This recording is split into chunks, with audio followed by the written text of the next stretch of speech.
video transmission. Audio only at this point, and let's come back and we're just like let Terry kind of opine a bit on how unkind his players have been by daring to have self-will and we're very kind. What are you talking about? No, my players are great. I mean, Kayla's been sick the past 2 weeks, so we've been playing a player down for our first 2 sessions, which means I've had to rework. Now, luckily, Pathfinder 2E, it's real easy to rework your encounters, and so I did that. But Evelyn went down last night, and Sunset went down last night, but they got all back up, and now they decided to start a fight in a bar, and now I have to build that. Wait, the last fight in a bar that I saw was Vane Roberts Chains, which resulted in some pretty nasty consequences. Hopefully this went better. Well, we don't know because I wasn't prepared for that fight. So luckily it happened right at the end of the session. And so it's more like when Solomon and Cade picks the fight in the bar than like the entire guard coming in. Right. A poppet arm wrestled a half elf. Okay, you have to understand this. What's a poppet? I'm sorry, you used the word. I don't know poppet? what a poppet is. Yes. So a poppet is an ancestry. Essentially, think of it as a wind-up toy or a stuffed friend. So like a ventriloquist puppet? Is that? It's not an actual. It's a construct. So in Galarian, these are small constructs who generally do things for you, but every once in a while, either through a strong bit of magic or a wish, a poppet can take on its own life and become cognizant of Like it. Okay, so what I'm at is the poppet in your campaign a PC or is it an NPC? It's a PC. Wow, Yeah. wow. So Okay. is it he's a like Barbarian. is it like And he the likes to rage. You can't be a puppet. What? So question, Terry, is I it like just shared it the in teddy bear our from chat. AI? Is it what? Is it like the teddy bear from AI? Have you ever seen that? I've not seen it. I think I know what you're talking about, but similar. Okay. New blue And see, box the thing is, John, you remote have to know logo. the backstory because my player wrote this wonderful backstory, which I can't get into because one of my other players is here, I'm and it is going to be amazing. When You know I'm a sucker for that. You know I'm a great backstory. man. Yeah, you could probably play a an ancient golden dragon if your backstory is good enough in my campaign. So, all right.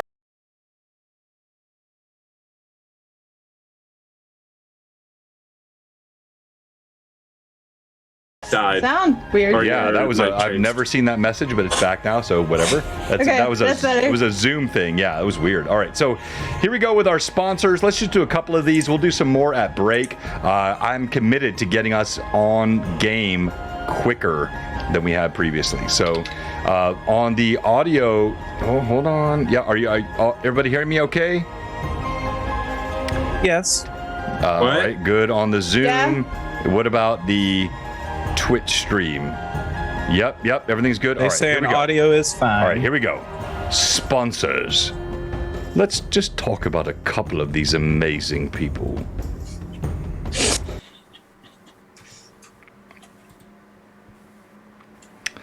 Let's begin with our Greyhawk map. And this is particularly relevant now, given... Excuse me. I'm not hearing the audio for the Greyhawk map. Hang on. Are you hearing it? I'm not hearing it. Nope. I have the thing muted anyway, so there's that. I'm not muted and I don't hear it. What the? That's crazy. No map audio. Okay, let's try a different one. This might just be a fun slobs thing. Let's go to our Ferox Fabrications. Nope. No audio coming through there either. All right, so we'll talk about sponsors at the break. Coming back now to our team. Here we go. Greyhawk Awakening. We are live. All right, so I'm going to check my audio mixer here and make sure all that looks good, which it... no, I think I see it. I think I see the problem. All right, so let's try that again. And one more time. Sorry, folks, but let's try... Nope, that didn't do it. But you're hearing us, right?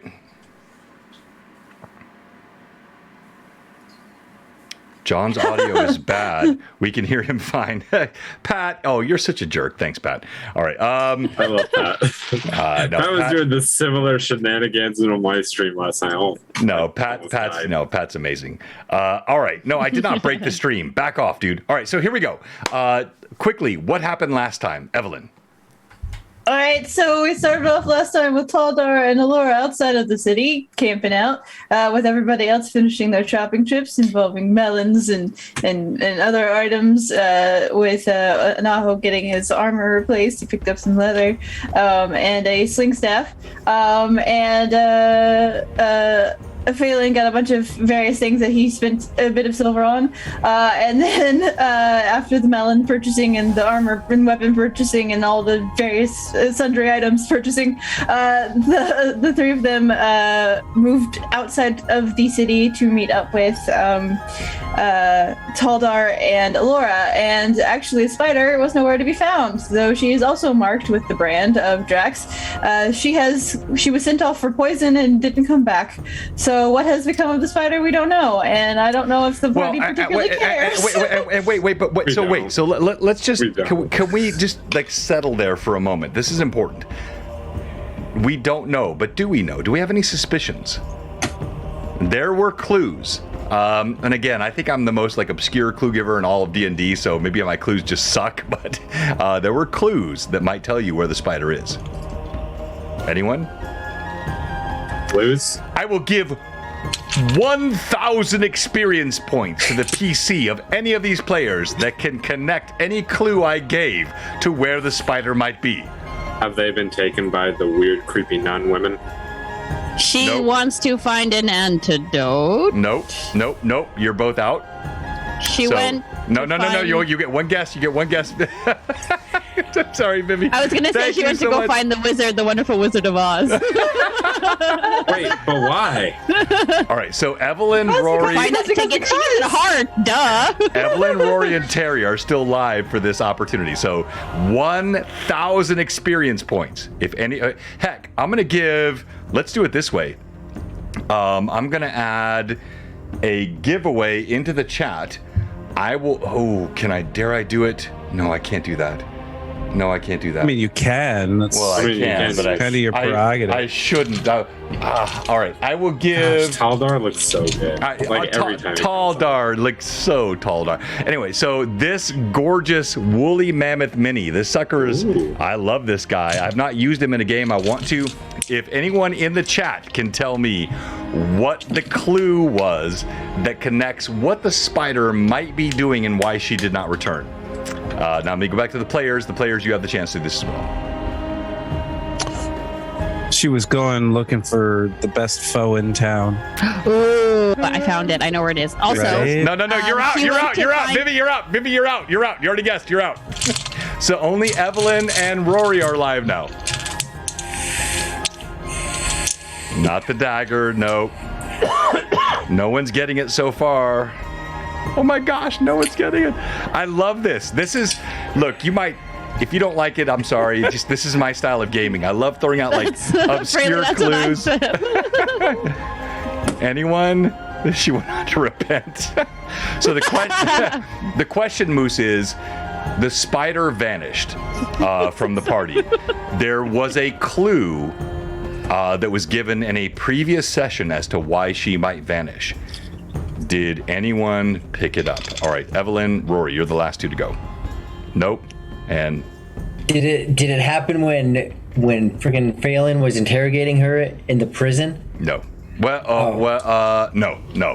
Oh. All right, you're close. Sure. All right, let's go back to you. Please finish, Evelyn, with what happened last time. So after everybody had finally reconnected, Taldar was very, very specifically ignoring Phelan and Anaho. pointedly so. In fact, he described that it was intentional and pointedly so when that was discussed, because he doesn't really trust them so much after what happened in the tavern with Naho not taking part in the fight after Rizia told him not to.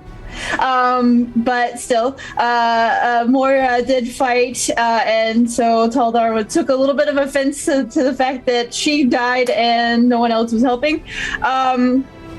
But anyway, so there's a little bit of a bitterness between the city folk and the non-city folk right now, and Alora is just kind of over here like, hey guys, let's talk to some plants. That's basically what's going on there. But yes, so the party began to continue northward. With Taldar actually being familiar with the area that they are heading in because he is a barbarian, and he kind of is familiar with the dangers along the way, but he's not really sharing that information. Though he will talk to Rizia. He is fine with talking to Rizia. So that's kind of the only line of communication right now.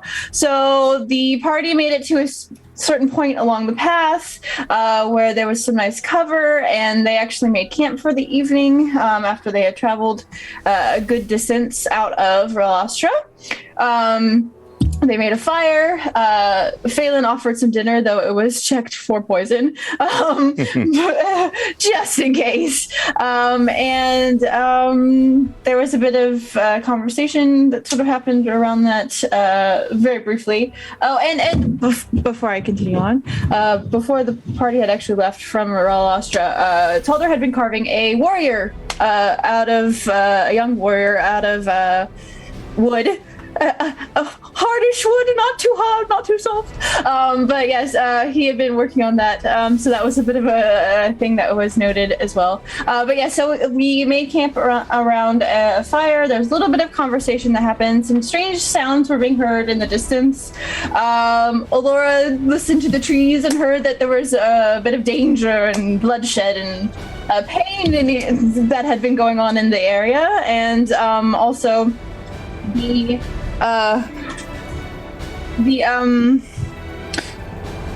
found a rare herb, which I still haven't found a good list for that, so I don't know what I found yet. But anyway,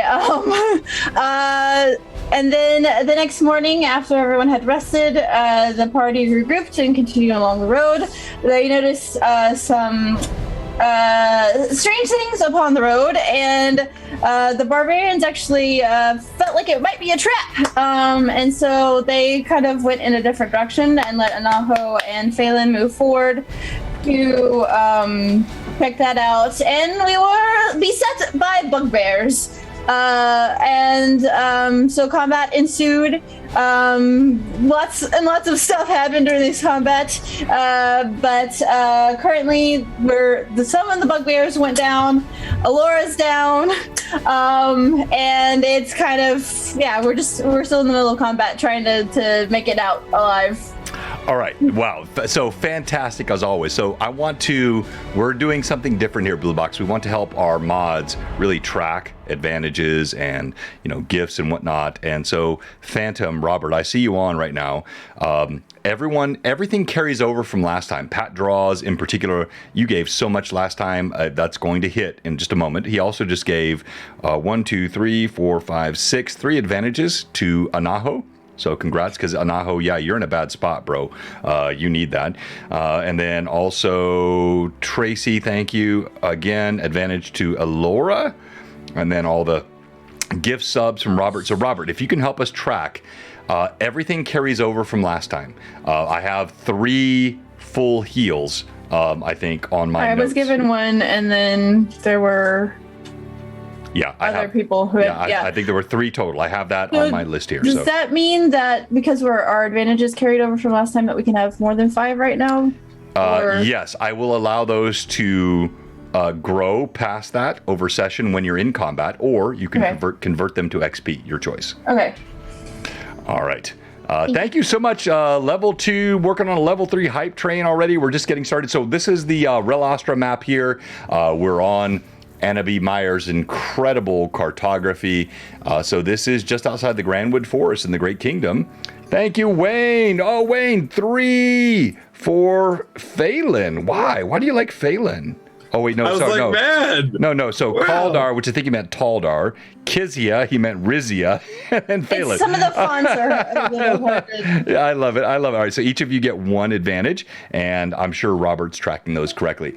So let me help you here. So here's Relastra, the port city. You guys can see this on your screen, right? All right, so you're traveling on this road, kind of twisty. You're about here on that road when you were accosted by these bugbears, and we will begin the game tonight right at that point. Audio sounds good, background music, everyone hearing it? Yep. Okay, here we go. Remind me where we were, please, with initiative, because I've completely forgotten. I think Phelan was about to get hit or something with a nat 20 or whatever it was. Yeah. Oh, And you were gonna and you resolve said it. we were going to right, stop and there. I had my crit roll. Hang on. Let me pull it up. Crap, I forgot about that. It was either a crit roll or it was a roll to see if No, it hit. it was either a one. crit. It was a crit. I remember. Okay, wonderful. Good, And don't good. worry, he's got his backup to the backup ready. I have my next character in mind, so The yeah. assistant to the assistant regional Yeah, officer. I mean, so Assistance.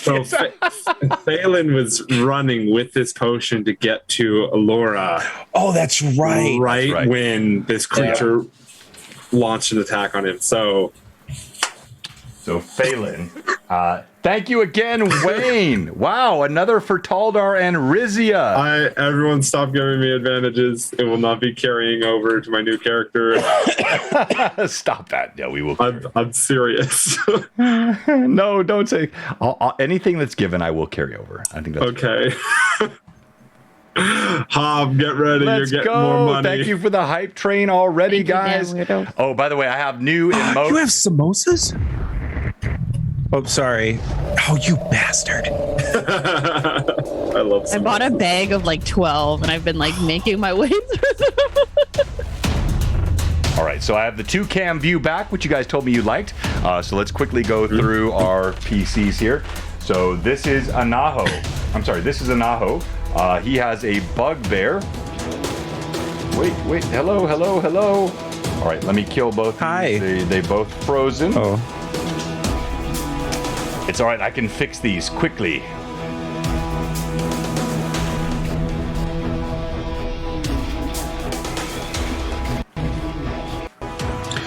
So quick. the quickest. You ever seen Terry, stop it. Quick on Blue Box? This is what it looks like. Boom. All right, so that one's back. And then this one, I think also some random... Yeah, so we had an issue here, clearly, that affected several items, even though this all worked right before we went live. Too many things.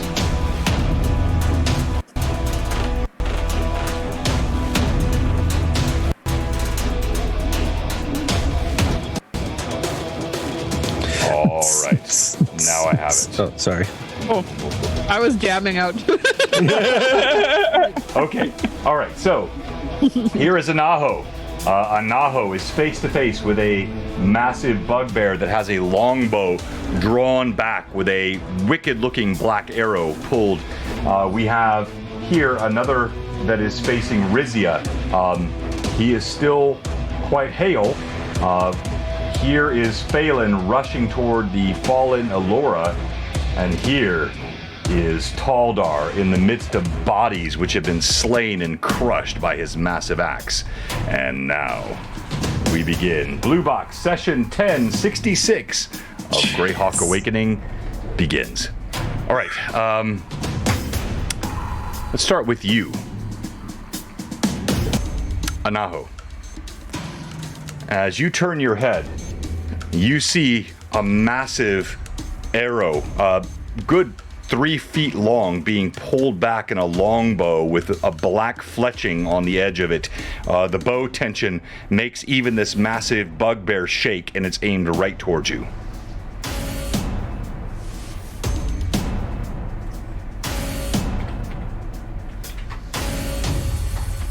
So you're here. Is it our turn or is it? No, so yeah, I'm giving you. It was your turn, I think, at the last time. So You see him. He's right here. What are you doing?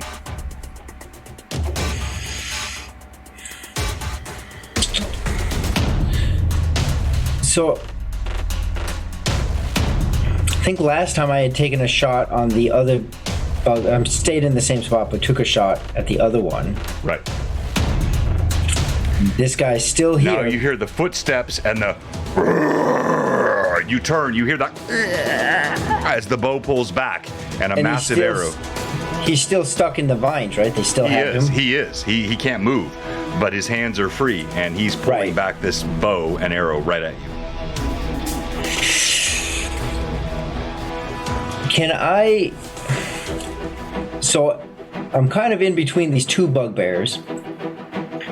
Can I use my? I guess study target doesn't work this way, but can I prep myself so that when it's basically I'm trying to react to the arrow because I got this other bugbear right behind me. So I want to try to anticipate the shot and get out of the way, dodge the shot, and hopefully have him shoot the other one. All right, so it's tough to see the angles. Maybe a little bit of taunting him. Well, so if you look at this, currently his shot, it's hard for you to see here, but it's actually you go straight to Phelan. He would go straight through to, let me move the bugbear here, it's hard for you to see. This would go straight through to Phelan. Okay. However, if you shifted just a couple of feet to the left, you could try to put this bugbear in the crosshairs. Yes, I would like to slightly shift to pull his aim over as I'm actively prepping, waiting, anticipating, watching his hands, watching his movement, knowing the bow, the use of the bow, and anticipating the dodge to hopefully guide his arrow differently. All right, I will give you a +2 on your armor class for a dodge bonus. With that said, again, Evelyn, where were we with our initiative last time? You don't remember either. All right, so here we go. We're going to roll initiative. We hadn't finished the... Sorry, go ahead, Terry. You hadn't finished the crit on Phelan yet. I know. Either. I'm saving that. Oh, that's okay. No, I've not forgotten that. Believe me. Saving it. Gotcha. No, I actually, saving's the wrong word. Let me die.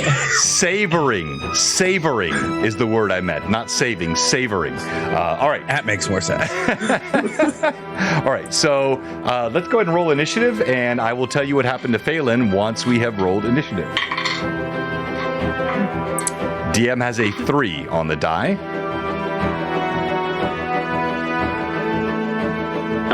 Evelyn, you're rolling. I can't. I'm unconscious. Sorry. Oh, it's right. She can't roll. Who's Nope. rolling? It's Taldar. Aldar. Yep. All right, here we go. Here we Goes go. the gamer dice. You're my bae. Let's go. With a 4. All right, you have initiative. All right. So, as you see this, Anaho, you duck down as the bow is pulled. You hear a scream behind you. What is it? Let me know. It is dead. Also, don't forget. No, I have the number right here. I have it. Number 9,000. The Grim Reaper emerges from behind the bushes to collect your body. These tables are big. I don't need these, Lilith. but they make it look more official if I do this. So I'm gonna go Yes, ahead. you should, yeah. Lilith comes out from the bushes and just grabs Phelan's body and drags it in. Grabs him by the ankle. Where do you and think drags she him gets away. all the teeth from? Exactly.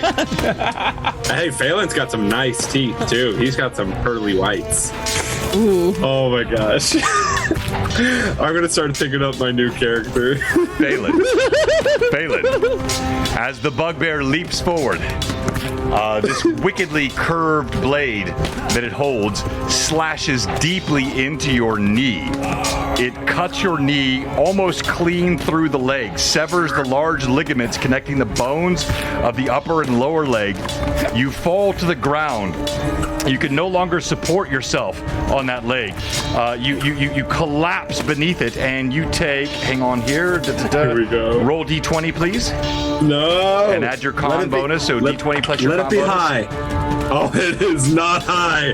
That is a 5. A 5. Phelan, Has failed. you have failed. You take 22 points of damage. Are you dead? I'm dead.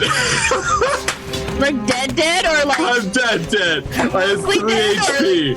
I had 3 HP, and my con bonus is a +2. So a moment of silence for another. Wait.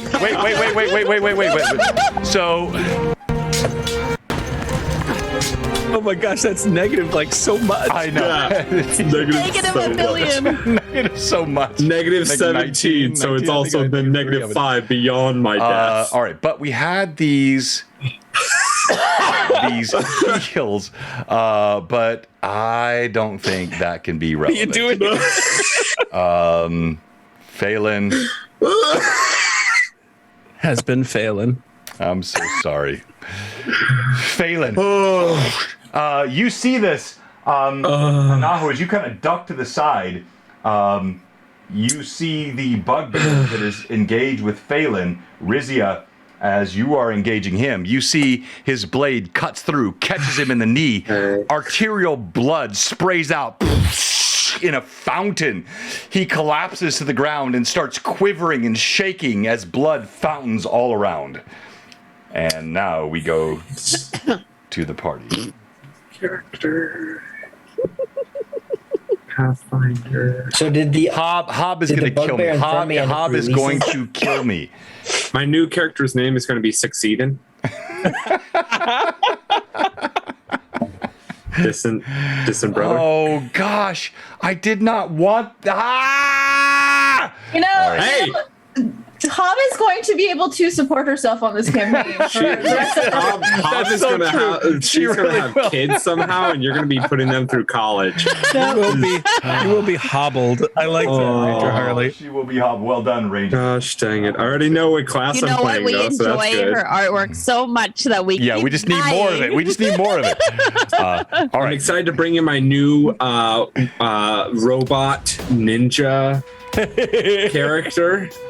You should just be a necromancer, and then you could bring us back to life. So tempting. Already dead. So Both tempting. already dead. All right. So, you are standing between two dead bodies.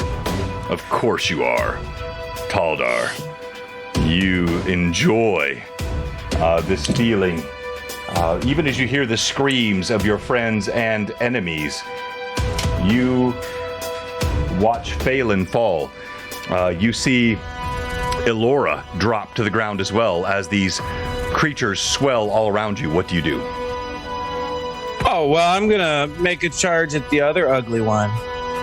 So the one that just felled Phelan? Yeah. Okay. Yeah, that's only 10 feet. Go ahead. You close and Yeah. attack. I'm going to close and attack. And I'm babe. gonna call that flanking too because he was turned. So you're right. gonna get a +2 on that. You're flanking him. And I mean, he's had his axe out through all of this, and it's raised above his head as he's running towards, and he's going to roll with advantage. Oh, that's terrible. 15. Oh, that hits. Yeah. Oh, okay. And then so he will do 20 points of damage. I mean, Taldar, to you're Phelan, a one. right? He's a one-man wrecking crew. Taldar, tell me what it looks like. So he hears, and I'm assuming he could see Phelan go down, right? Oh yeah. He like you saw. You still see the blood spurting out of Phelan's artery as you do this. Am I running past Phelan? Will his blood get on me too? No, because Phelan fell. So Phelan's here. He fell. Yeah. His blood is spraying actually Okay. all over Elora. So Okay. it's covering Elora as it sprays, not you. Oh no, that works great then, because he doesn't fully know what's wrong with Allura then either. I mean, Right. knowing that she's down. And so he sees blood covering two of the people that he's traveling with. And you see him his eyes go huge. I mean, usually his eyes are kind of in fight. They're kind of closed a little bit, kind of protective, but they go huge. And you see the whites of his eyes, and he runs with a ferocity that belies his size almost. And as he's coming down, he runs through, and his axe is over his head. And this axe is large, not small. And he just comes directly down onto the top of this bugbear and slices into the skull, between the eyes, ripping it down, pulling with his might through the body. Rather than letting the axe stop, he rips it through the head, through the neck, and then finishes coming out of the stomach. And you can see he's shaking, his muscles tense with rage. Bravo! What a fantastic crit. Well done, sir. The creature collapses in a spray of blood atop Phelan's body. As Phelan continues to quiver, that leaves now you, Rizia.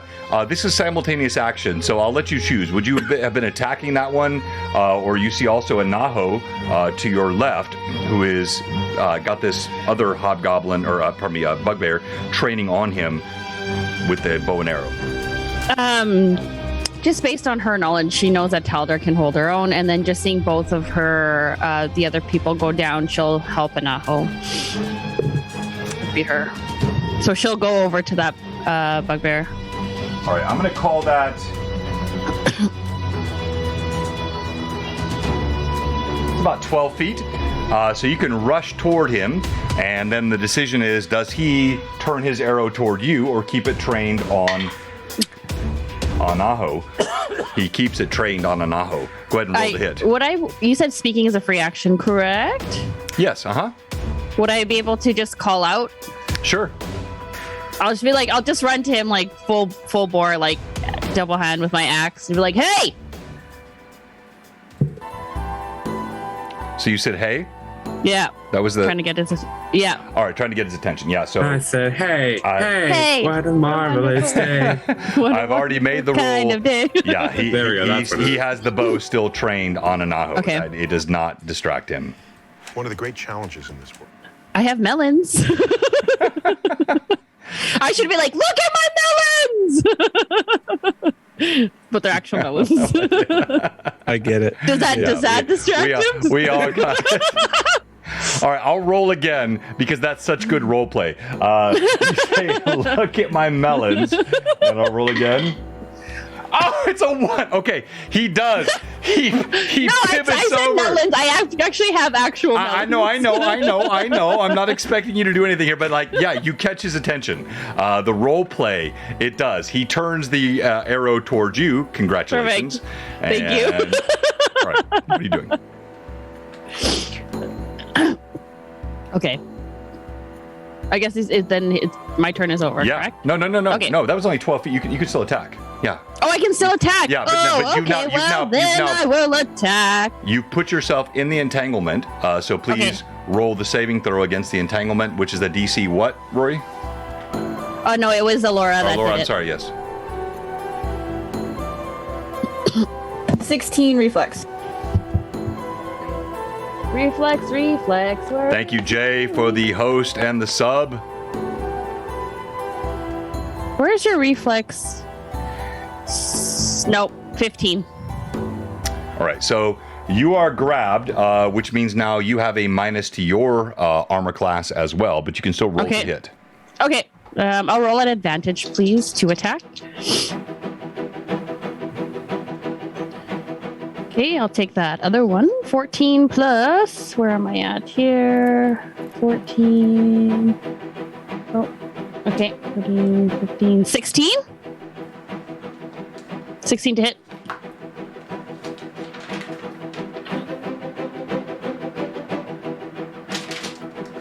That just hits. Okay. So I will attack with my great axe, and I'm also in rage, and I have power attack currently. So 1d12, 6 plus 12. 18 points of damage. I'm not happy about this. These are my monsters, and you're felling them before they get to do the cool stuff they were going to do. I'm kind of upset at you, Vivi. I really am. But you're going to have to tell me what it looks like. As Rizia yells at him, I guess I would roleplay it this way. So she would yell, hey, and then as she yells, hey, and he doesn't look, she just screams like, look at my melons, and which obviously turns him to distract, running just in full rage, running full force right into the entanglement, not really paying attention to it. She brings her great axe back and she swings it right, aiming right in between his ribs, the blade slicing through his ribs and catching on his spinal cord. She'll free her foot from the entanglement and just boot him back and kick him back off of her great axe. Oh, bravo. You guys were on fire tonight with your crit descriptions. Well done. You kick him back, and then suddenly the cacophony of combat and the chaos that surrounded grows quiet. And you hear only the groaning of Alora and the spurting of blood. Taldar's heavy breathing as he rips his blade out with spine and bone attached, and Phelan's last gasps. Seeing the two of them in combat, right? Because I was taking this in. I was actually about to ready to dodge when Barbarian popped out of nowhere. Right. I'll run over to Phelan and Alora and just kind of in similar fashion be looking over Phelan and hey, do either of you know what any of these do? Phelan seems to have potions. He's got, I believe you have one in your hand, right? Do either of you know what this stuff is? I do. Rizia will look over. I think I know some of them. I went over some of them with Phelan before he died. Will any of these help her? Yes. I can't remember. I have it. You would know the red one and the blue one, or yellow. Okay. The one that I used on the spider, which I think was the yellow one, Yep. is the one that keeps her up and like keeps you awake. And I have one more of those. I can give you guys my entire equipment list, but the one I have in my hand is red. Okay. And she'll look down at the red. Sorry, I have the list here. She'll look down at the red one and just go, I don't know what that one in his hand is. You would know the red one heals. Yep. The red one for sure. I know what that one is. Okay, then perhaps here, take it then. Is it useful? Can we use it for a lure right now? I think so. I'm pretty confident it is. I don't really fancy doing that kind of stuff if you want to do it. And she kind of just tosses it back at you. And I'll catch it. I'll look at Phelan's body. Go, you dirty bastard. You still owed me. You still freaking owed me. And I'll grab the bottle and head over to Alora and uncap it and pick up her head. Probably the most maybe it's awkward moment for Anaho in that you have seen, where he's like, this is very unnatural to him, but at the same time very gentle. Just picking up her head, opening up her mouth, understanding that she's unconscious, and then easily and slowly pouring the fluid into her mouth, gently holding her, waiting for her to become conscious before moving on. All right, you pour the fluid down her throat. It's somewhat viscous and crimson in hue. And Alora, you receive 14 points of healing.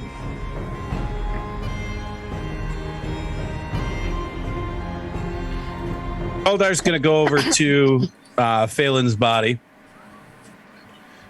He's going to kneel down. Rizia's there. Rizia's right there too. Yeah. He's going to kneel down next to him. He's going to reach into his pouch, pull out the totem that he had carved earlier, He's going to take Phelan's hands, put the totem in his hands, and cross them so they're on his chest. He's going to look at him and say, "You have proven yourself.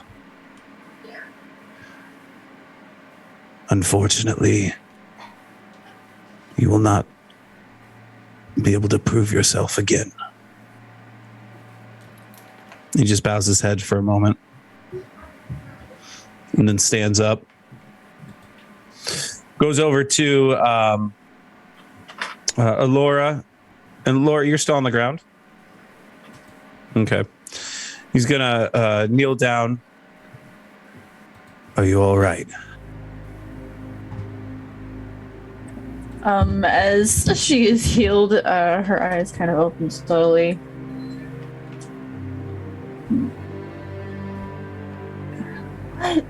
What happened? With that, Toldar will look around at the bodies and look back at you, covered in blood, Phelan's blood. "Well, we managed to come out, though not fully unscathed." And he'll look over at Phelan. "He didn't make it."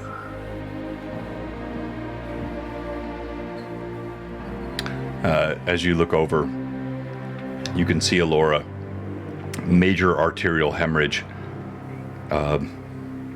Significant blood pooled around him, sprayed all over you.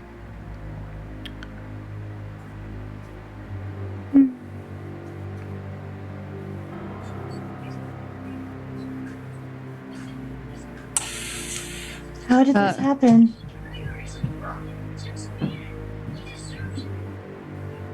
How did what happen? You falling? Or all of this?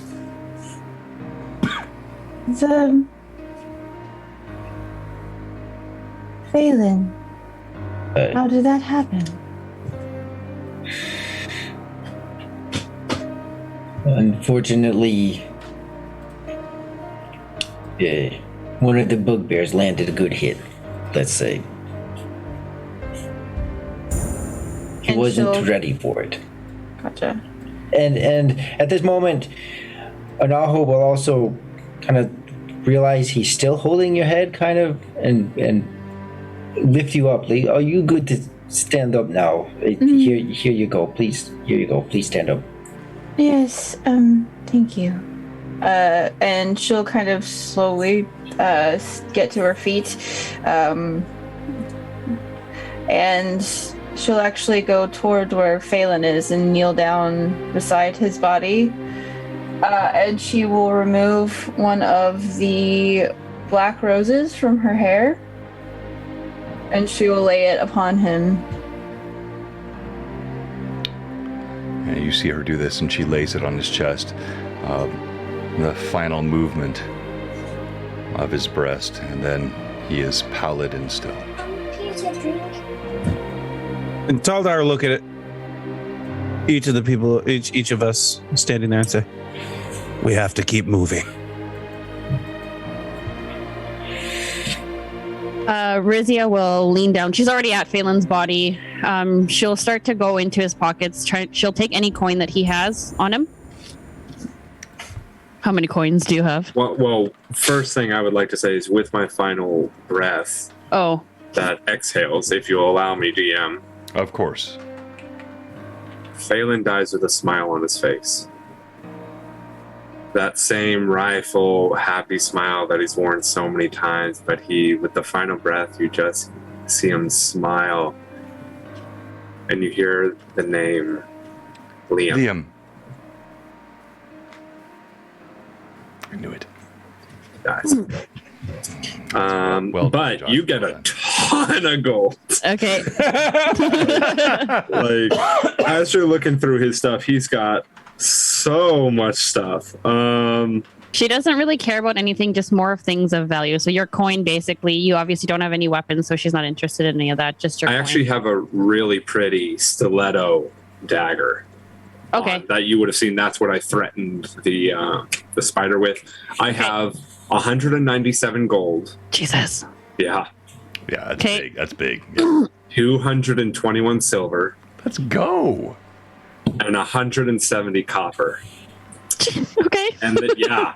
And then I've got antitoxin. I've got the white pebble that I found in Drax's dungeon that you saw him pick up and kind of look at and put in the same pouch with all his gold. That's the one that bounced down the stairs. It kind of spun at the bottom. So if you're taking the gold sack, it comes with it. Okay. As you have Phelan's sack in your hands,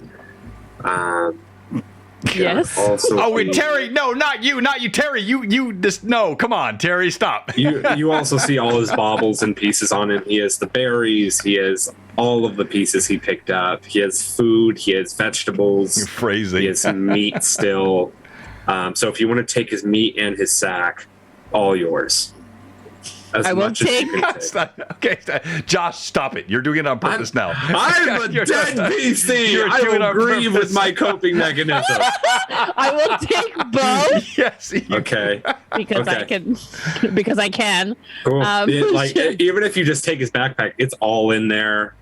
She doesn't want Like- to carry anything that's unnecessary. That makes She'll literally sense. she'll take all the stuff out, and strategically, you can tell in her face, she doesn't really have much emotion in regards to like sadness of his passing. She's always kind of gone through things like this before, seen people die, so she's just kind of like, it's very just a straight face, almost like meticulous, just looking at what she can gain, taking the coin. She won't sit there and count, obviously. She'll just take the whole sack. And then the dagger for sure.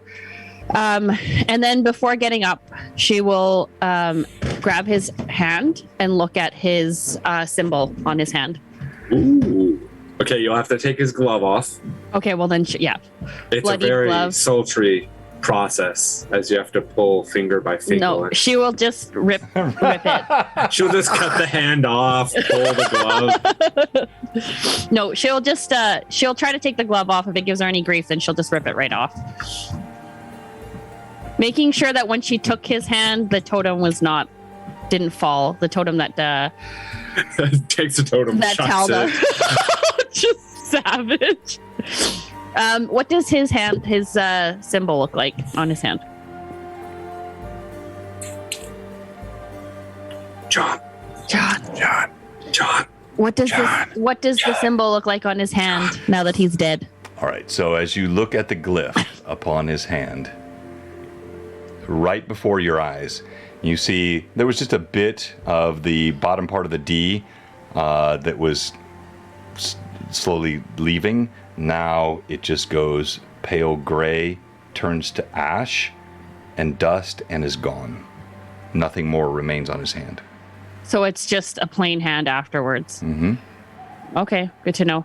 And that's kind of what she does too. She kind of picks it up and looks at it and like rubs her fingers on the back of his hand just to see if anything is gone, and just kind of gives a nod. She'll place his hands back as to where Talder got him, and before getting up, just collecting all of her stuff before she gets up. Perhaps if you guys cut off your hands, you'll be healed. And he has a grin when Anahu says this. He has a grin, like trying to lighten it up a little bit. Yeah, and she'll look over at Anaho Anaho. trying to lighten it up right after the death of a companion. Well played, sir. All right, so this is Anaho, the halfling. This is Alora, the recently recovered druid. This is Taldar here, standing over the body of the fallen Phelan, which used to be Ixen. Thank you, Atris Minis. Great work. And then this is Rizia. And Rizia, we will get you a better mini here pretty quick. Thank you. So then she'll turn over to Anaho, just looking over her shoulder, still leaning over Phelan. I took what I needed. I don't know if you care for any of the rest of this stuff, but Absolutely. It's of no use to him, and he still owes me. how much does he owe you? No, not money. He said he would do something. Now he can't do it. And there is a coldness to him, very similar. Death isn't anything new, and friendships is new. Like, that's odd. So he's not being, and he is careful. Doesn't want the axe of Taldar to come down on him, so he is very mindful of the hands. And Phelan had, and him and Phelan did have some interaction, so he will gently. He goes, I don't know which one. I don't remember at the moment which one he gave me that made me big, but I'm sure it was one of these. And I'll just start taking whatever potions he does have, whatever colors they are. Perhaps, you can't help us now physically, but perhaps one of these will help us, and he'll be of help to us later. You would also find, as you're taking the potions, next to the potions would be the flasks. I have 6 more of the things that I've been using in combat that have been exploding. Oh, I'll take those 2. And that was the one thing that he said he would not teach you. He said he would teach you alchemy if you wished, but he would not teach you about explosives. I'll take the potions, and I'll take the flasks with a big grin, seeing them and going, yes. He has not only proven himself now, he will prove himself later. Don't worry, he will. Also, I have the poison, the belladonna berries, and the poison ivy. Yeah, all the stuff I bought you.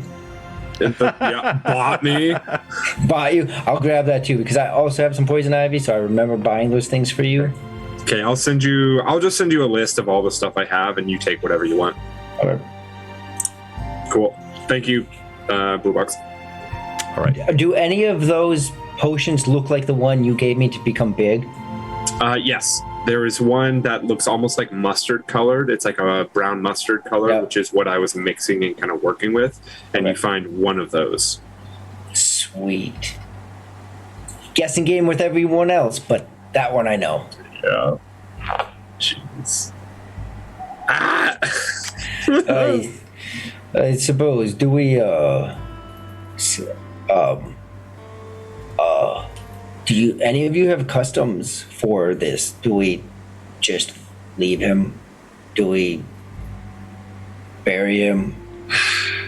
I'm running on short time, so I don't think we have time. And Taldar will just start walking. I guess we just leave him. Sounds good to me. All right, you see Taldar turd, and with no further ceremony, he just begins walking. Rizia the same, just wiping, trying to clean off the blood away from her face and her axe if possible. She'll turn to Anaho. If you took some of those potions, I know what some of them are. I can help you out with some of them, but the rest of them, you're on your own. And Anaho is still kind of kneeling by his side. Yes, we should talk about these later. Some of them I also know, but I think you can definitely help with this. And he'll still stay kneeling there. Elora, what are you doing?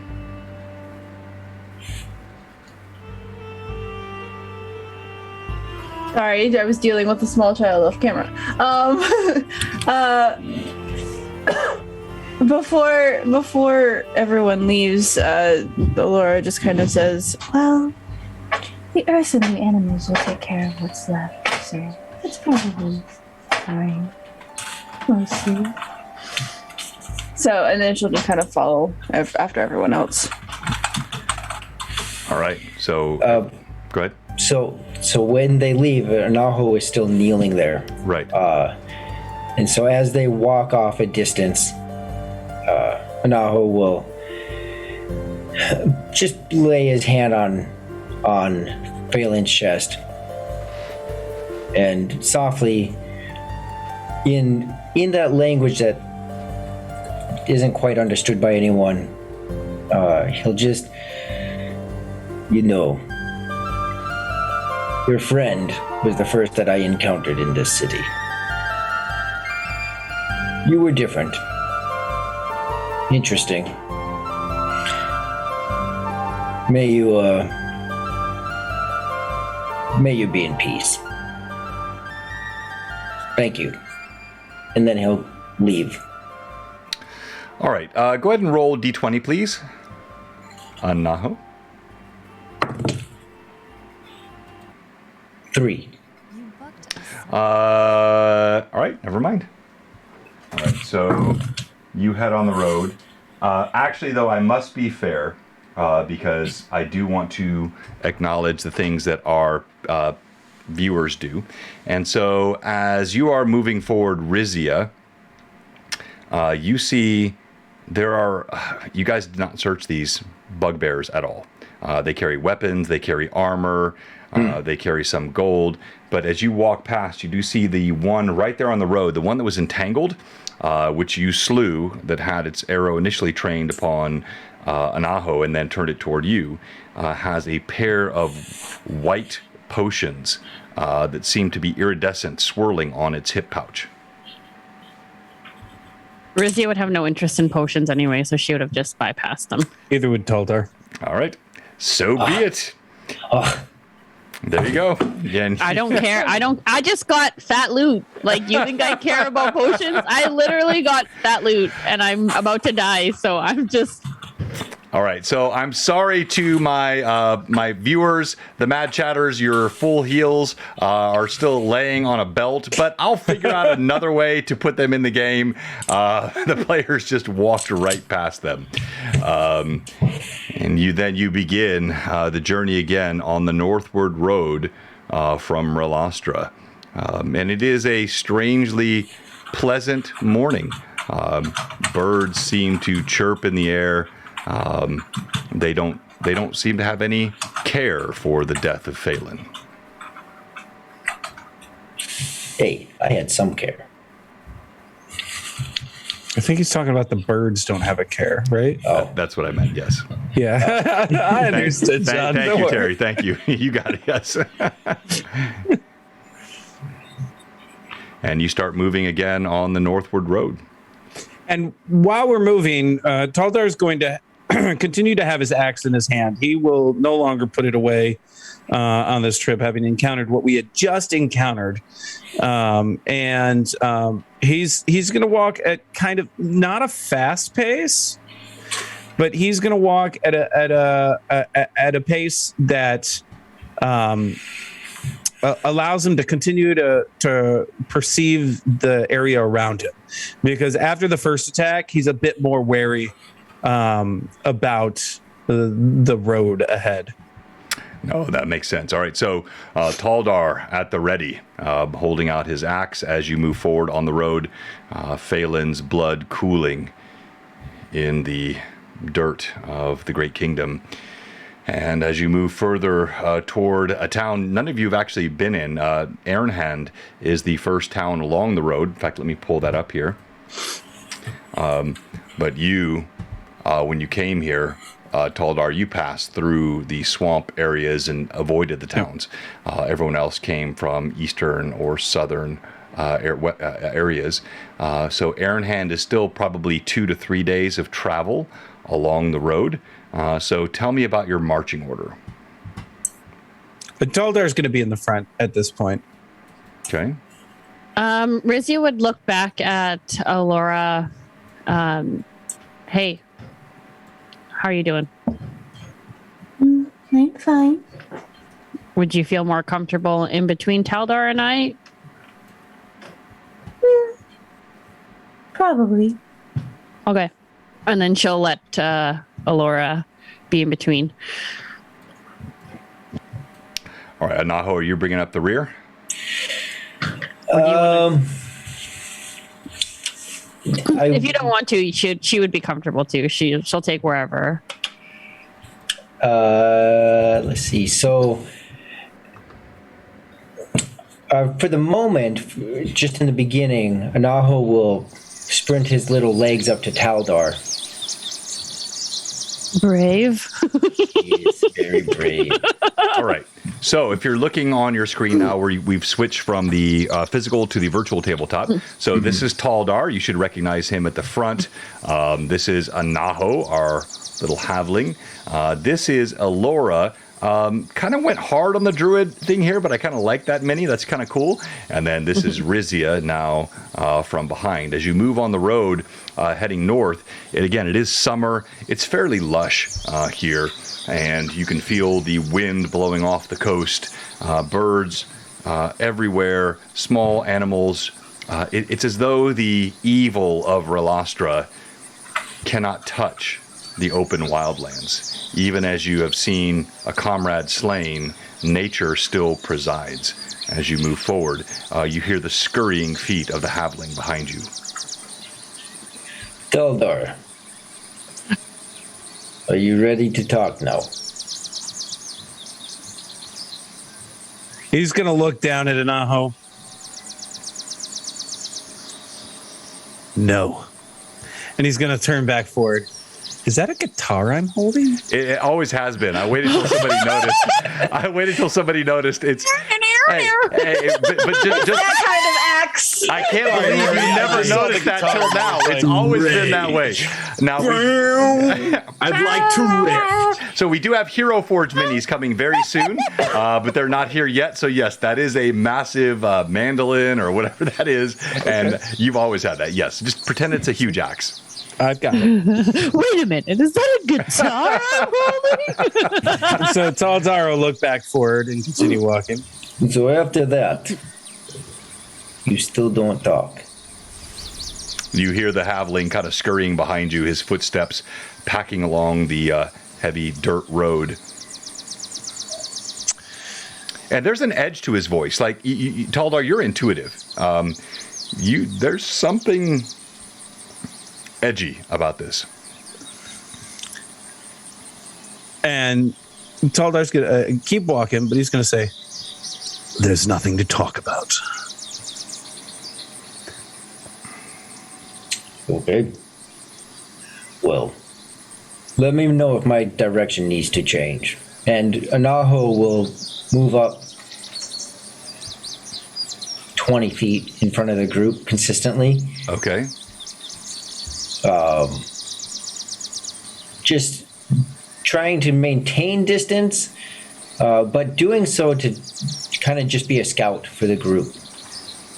Paying extra attention to what's in the in the bushes, in the rocks, up high. If there's any kind of like here, there's rock ledges. So taking in the surrounding trees, being very used to an environment with a lot of ways to hide. All right, as you move along the road, again, a hard-packed dirt beneath your feet, you scout ahead. You see some rocky outcroppings on either side, which are a major feature here in this area, as again, you're still moving through the areas here to the west of Verlostra. Let me pull that back up.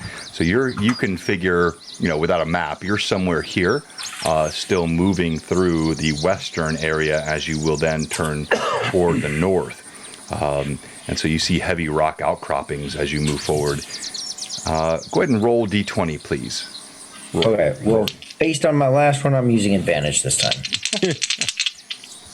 Do I need just flat roll, or do I add? I know what to add, so you just flat roll and tell me your roll. And 11.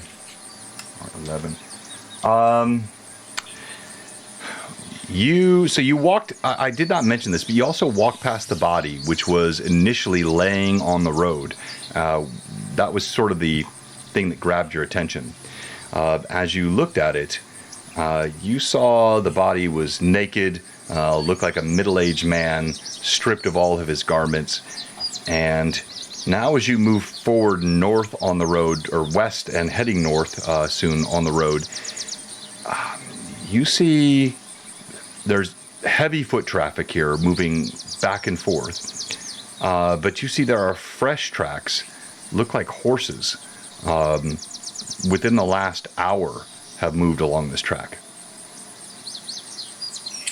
And I'll slow my pace, not to stop, but I'll slow my pace so it's plenty easy for at least Taldar with his massive stride to catch up to me. Taldar, you see the halfling who went ahead of you a bit. He stops and he's staring at the road. And so as Taldar catches up, what is it? Well, if you're willing to listen or talk, there are fresh horse tracks here. You can see, I'm sure, this road is well traveled, but these are fresh. Taldar need make no roll. As a barbarian from the north, he has incredible survival and tracking skills. You call this to his attention because you were up front. And yes, Taldar, you see there are fresh, deep divots of horse hooves. These are not recently walked over, passed over. Looks like, go ahead and roll perception for me, please. I'm going to roll with advantage, too. All right, 16.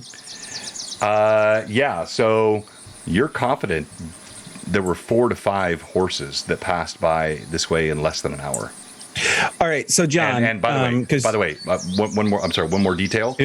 Moving fast, like the divots are deep, like they were galloping as they came through this area.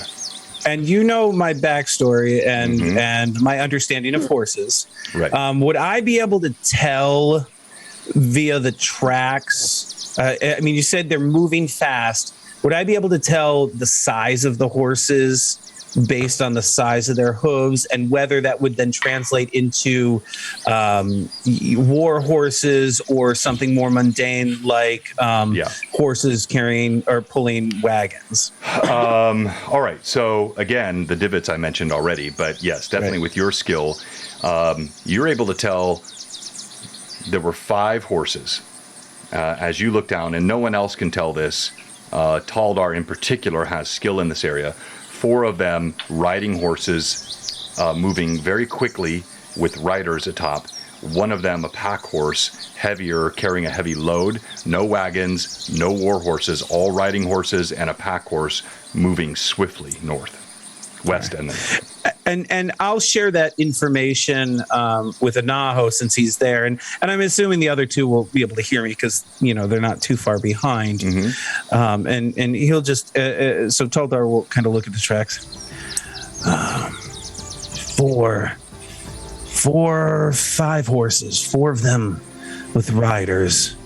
The 5th one seems to be a pack horse of some sort, moving very quickly north.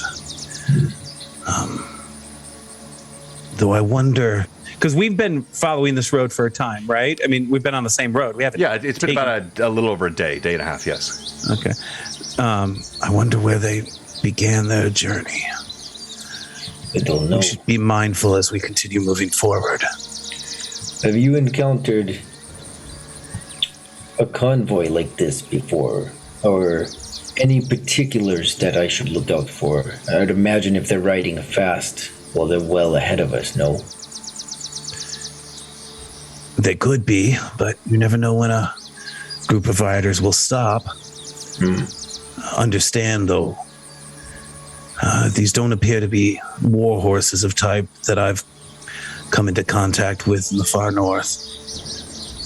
So I'm not sure whether they were running from something or running to something. That makes sense. If you would like, I will continue to take point. And if you have particulars in this area that I should look out for, or vantage points that I should take, I can do that, and I can do quite quietly. But I can take point and alert any of you to what might be coming. And this will be the first time that you see Taldar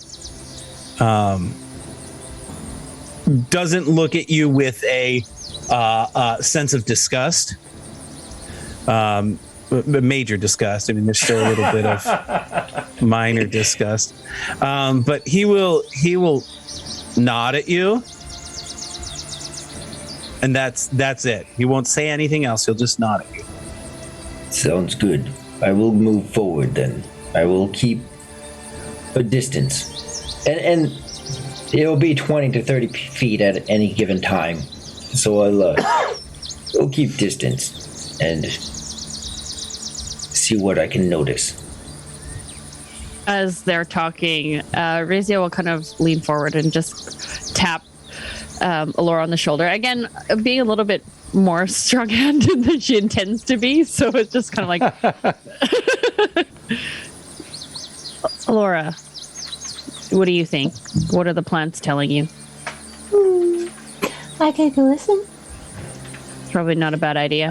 So Alora is going to make her way toward whatever plant life happens to be near, especially if there's like trees. She likes trees. Sure. All right. Yeah. So there's brush and scrub, but if you'll direct your attention back to the screen, you'll see there is still some pretty good-sized foliage. And so Alora here, you're going to move off the road. It's about 30 feet. Mm-hmm. You see there's a tree there. You pass through some thick limbs and foliage. Again, everything is heavily succulent here in early summer. Ample rains, and now the sun casting just a beautiful green glow over everything. And you move up to a tree.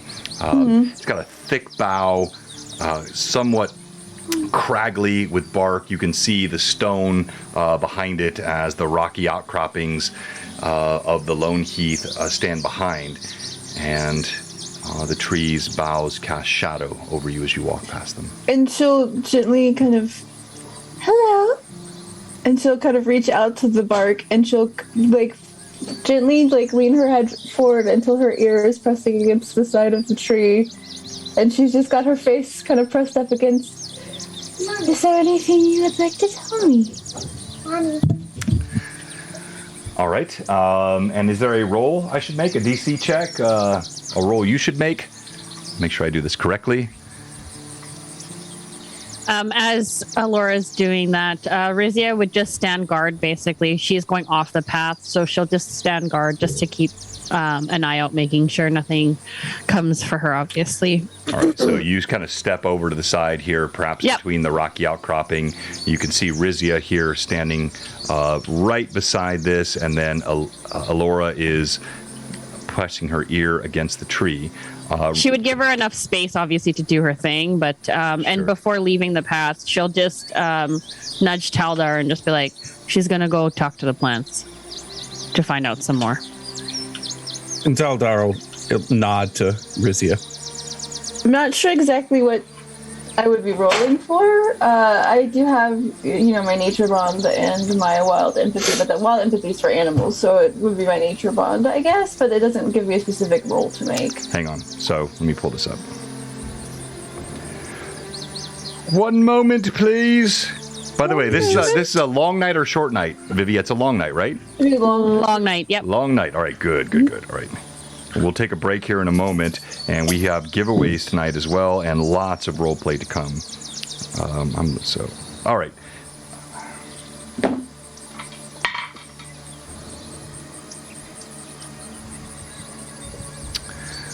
You lean your ear against the bark of the tree, and you feel. I think she's talking to the little one here. Let's give her a second.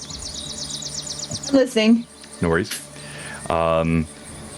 You lean your ear against the tree, and something that only you can hear as you rest yourself against it. Daughter, so long since I've heard a voice like yours.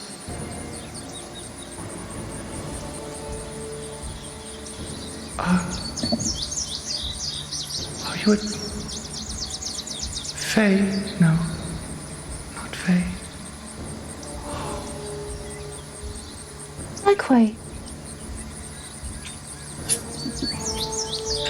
Do you feel the warmth of the sun?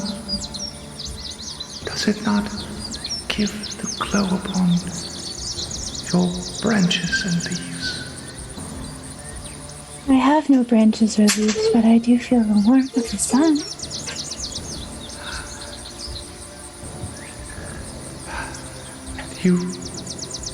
You can hear me. I can hear all of the living things. But I'd like to listen to the trees and plants the best. It's been so long since I was heard. You have soft hands.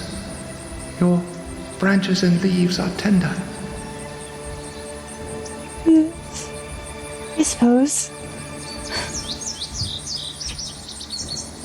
What has been going on here? Well, what do you mean? What's going on?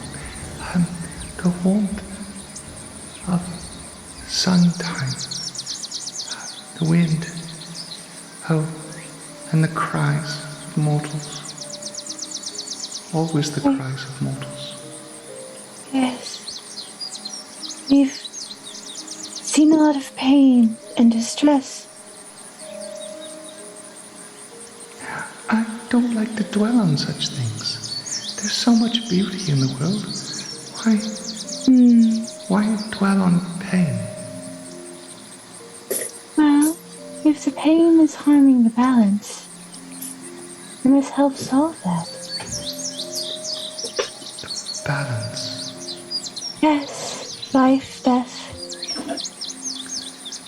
But isn't pain part of the balance? Yes, but if it's putting the balance out of balance. Oh.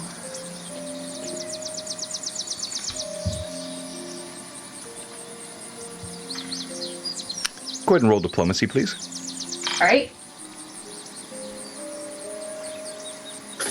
right. I will roll this with advantage.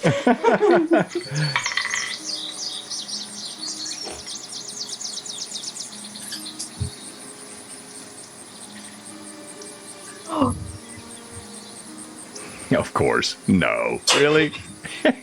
It's a 19 and a 20, so it's a 22. All right. I like you. You seem not just kind. You do seem balanced. I have sensed disturbance. There's blood all around. The large fanged ones. They are to the ocean side. But I sense that's where you came from. Yes. There were riders. Atop the four-legged beasts. Thundering past. Just a bit of sun ago. Oh, and I have seen the small-fanged ones with arrows and sharp barbs, and they like to disturb the balance. They are away from the ocean.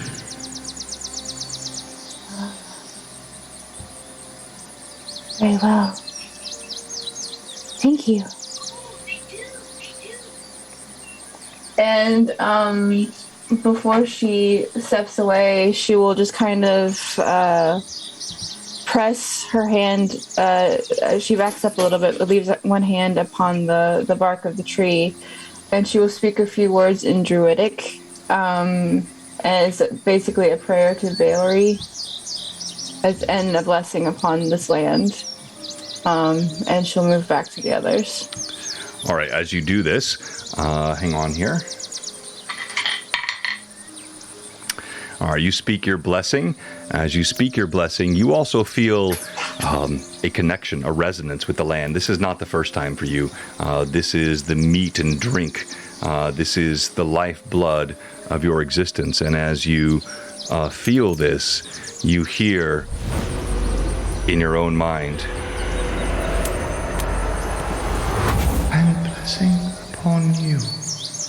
You now are imbued with bless for the next 24 hours. So you have a full blessing, nature's blessing upon you. Yay! Good for you. Oh. So you all see, all this is happening. Were you speaking out loud? It's fine if you were, or no. So, Nope. So you just see this silent commune with the tree. Rizia, you're standing close enough, and then you see as she steps away, there's a subtle glow that covers Elora. And as she walks over to you, there's a bit of a sprightly swagger to her step. The flowers in her hair look a little rejuvenated. Yes, exactly. Sorry, as you approach Rizia, she's kind of looking at you a little like puzzled, like what the heck happened? And if that happens every time you talk to trees, you should probably talk to trees more often. Well, I do it quite often. It's easier to find information that way. I just understand them better. But anyway, they told me the riders came by about a sun ago, and there's also some of the small fanged ones nearby, away from the sea. I believe that means goblins, perhaps, since she referred to the bugbears. as large fanged ones. Makes sense. So I do imagine there are goblins about. And they're throwing the balance off balance. So if we deal with them, it would be better. If we come across them, that is. Yeah, I think that's good. We're kind of running short for time. I don't think it's time to be chasing goblins right now. No. Thanks, Laura. And she'll just head back and start moving forward. All right. Anyone else? I'm just keeping the point, watching rocks, watching horizons. All right. As you continue to move forward, you head further to the east through the rugged terrain. And as you do so, you hear not too far behind, past the bend. So here, if you can see, let me show it on the screen here. Pull this up so it's easier for you to see. Past this bend, just behind you, you hear a sound, footsteps, an odd gait, something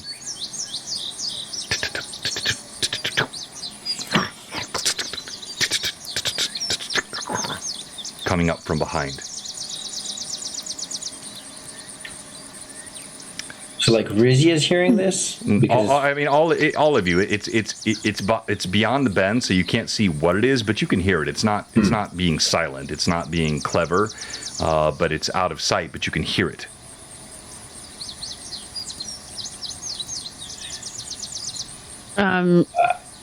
She'll kind of Rizia will kind of just turn and turn in the direction that it's coming from. I'd rather have the jump on whatever is coming towards us than it have the jump on us. And she'll kind of just look around to see if there's anywhere to just kind of hide. All right. Yeah, there's plenty of places to hide. There's trees, there's rocks, so you can kind of move behind these bushes here. Alora, what are you doing? Let's go Taldar. What are you doing?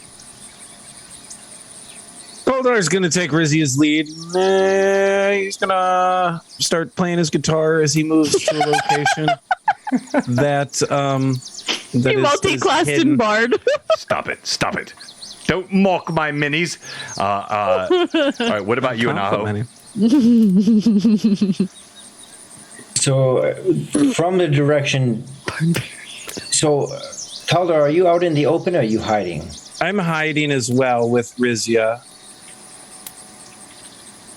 Okay. So I'll move the other way. So now I'm taking point in the back end, and I'll actually stay in the road, centered, making myself as obvious as possible. All right. And Alora? I'm just staying between my barbarian sandwich and my barbarian sandwich. All right. And I'll be about 10 feet in front of the group on the road. All right. On the road? So we have bring that druid over to the barbarian sandwich there, John. We do have a winner in the chat on this question. What is it? Well done. And I love it when the fans are paying such close attention. They know the story and they anticipate things like this. This was crazy. Pat draws. Anaho, you see the three-legged dog, Lucky, come hobbling up the road. He has a piece of Phelan's garment in his mouth and a sorrowful look in his eyes. As Lucky comes hobbling up the road, he sees you standing there and he stops.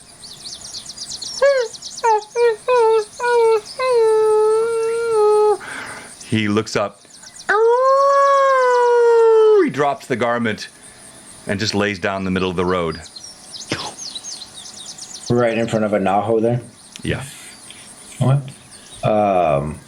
Still, like, I recognize Lucky, but it's kind of random. So he'll very cautiously, still keeping an eye on everything around me, reach down and grab the garment and just give a pet to the dog because the dog needs to be quiet. So it's not like in a loving embracing. It's just like, you need to be quiet now, dog. Just a pet. But looking at this garment, like, do I recognize it? Yeah, it's a piece of his cloak that's been torn away, and it's still got the. My cats very much did not like your dog impression, John. I'm sorry, man. That must mean it was pretty. It's a piece of his robe that's pulled away, and there's a bit of blood on it, and clearly you can see the pads of his 3 feet are worn. He's been chasing you all the way from Merlastra. You give him this sort of stern quiet. He whimpers, he gets quiet, he kind of hunkers down and looks around like cowed, as though he's been chasing you. So I'll just speak to myself loudly because I'm all alone. Well, I don't know why you've returned to us, or why you bring us this garment. Does the blood look? It looks like it's old, like it's. No, Liam's? It looks fresh. This is Phelan's. Oh, Phelan's. This is Phelan's garment. It's hard to keep track of all of Josh's things. Yes, it is. So really forgive us. And I forget, was the dog the dog wasn't traveling with us the whole time, was it? No. He was left back in Relastra, Okay. but he was so just to help you and help all. But again, Pat draws, man, well done. So Lucky was Liam's dog, but Liam and Phelan knew each other quite well, and Lucky had an affinity for Phelan as well. You guys left Lucky behind. Yep. He escaped from Merlastra and has been chasing you for the last day and a half. As you rested, he now finally comes up behind. He found Phelan's dead body. That is the only sort of friend he had left in the world. He pulled a piece of the garment, and now he is approaching you because he continues to track those who are with him. Okay. And I'm assuming we all see this as well from our you all see this hiding places. Okay. And I am saying this out loud to purposely let you guys hear what I'm saying. So I don't know if you are running from anyone, Lucky, or if you're alone. But this looks to be fresh blood on this cloth. And I'll stand up and back up and just, I don't know. And he just waves to the dog like he's never had a dog. Like, I don't know what to do with you, but scram, like. And he'll just slowly back up so that if Lucky follows, the rest of the group can easily just have a look at him. As you do this, the dog gives a quick whimper, but then looks at you like clearly very clever, knows you have shushed it. It backs away, and then it goes into a slow 3-legged crawl toward Elora, as though drawn toward her. Razia will just turn and look at Taldar, like. And Taldar will look at Razia, he'll look at Anaho, and he'll go back to the road and start walking again. Same. She will follow suit and then just go. Like, that dog is noisy. If we could hear it coming all the way down the road, I don't think it's a very clever idea for a dog that noisy. It's not a silent mover at all. I mean, Lucky, he's a good boy, but he's 3-legged and not very nimble. So he slinks over to you, Elora. And Elora will lean down and she will say, "You'll fare better in the city than you will out here, little one. I recommend you go back where you came from." So, Lucky is not that sentient. Are you communicating to him in some other fashion, or you just... So basically, my wild empathy, I can improve the attitude of an animal, which is a diplomacy check that I can use toward plus my druid level to help convince Lucky to maybe go back home. So yeah. All right. You don't have to roll that. You see his ears fall His eyes grow wide. There's the slightest whimper. He looks at Taldar's receding but prodigious hindquarters, and Rizia also following behind. He sees Anaho's mocking look, and he hears your tone. And Lucky sinks his head and slinks back down on the road, headed east. And with that, we will go to break. Well done, Pat Draws. I can't believe they rejected Lucky. Oh my goodness, this is such a heartless party. But no, they're not. They're just absolutely Says the guy traumatized. who poisoned us and cursed us and murdered us. No, And I'm just saying, everybody that has cuddled up to that dog has ended up dead. So you know what? That's what I wanted. that is true. Self-preservation. I was saying in chat that his real name is the Widower, not Lucky. He's the nobody opposite of wants that Lucky. dog near us. No dog named Lucky ever is lucky. And he literally came up like ka-ching, ching, ching, ching, ching, ching, as loud as he No. It could. wasn't a ka-ching, ka-ching. It was like, the yeah. All right, but yeah. All right, so we have giveaways tonight. So we have one of my favorite giveaways. I love these Blue Box mouse pads. If you don't have one, you are sorely lacking. These are really cool, nice Vistaprint mouse pads. They're smooth, no texture to them. They last. They're super fun. You need a Blue Box mouse pad. That's going to be a giveaway tonight. And thank you to Canadian Ancient Gamer, Patrick A. Sparky, Renrev. I'm sorry I've not been involved with the chat as much tonight. I've been trying to make sure I stay immersed in the ambience of the game. But yes, hey, William, thank you, all of you. And we got a really active new chatter, Das Fuster, if I'm saying that correctly. Thank you so much. Das Fuster, good to have you with us. And toast. Okay. All right, we'll get you one, Kristen. No problem at all. We can definitely do that. Welcome to all of you. So we're also going to give away tonight this. This is a really cool module from Sword and Sorcery, courtesy of Canadian Ancient Gamer, Patrick. And this is the Crucible of Freya. This is a super fun module. Again, all these lightning sorcery prints include the maps and all the sort of different elements of the NPCs and the stats of the monsters, picture, artwork, super fun. Look at that. That's cool. So we're going to give this away tonight as well. And we will be right back after a short break. Blue Box. We'll talk about our sponsors and Blue Box Con after the other side of the break. Poor Lucky. I can't believe you guys were that mean to Lucky. It's fine. Really?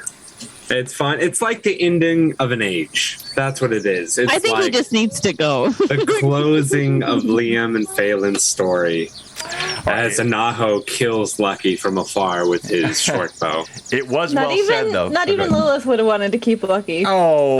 No, Lilith would have kept Lilith Lucky. would have kept him. I know she would have. 100% she would keep Lucky. She's yes. like, And Lilith would be the next one to die, too. So.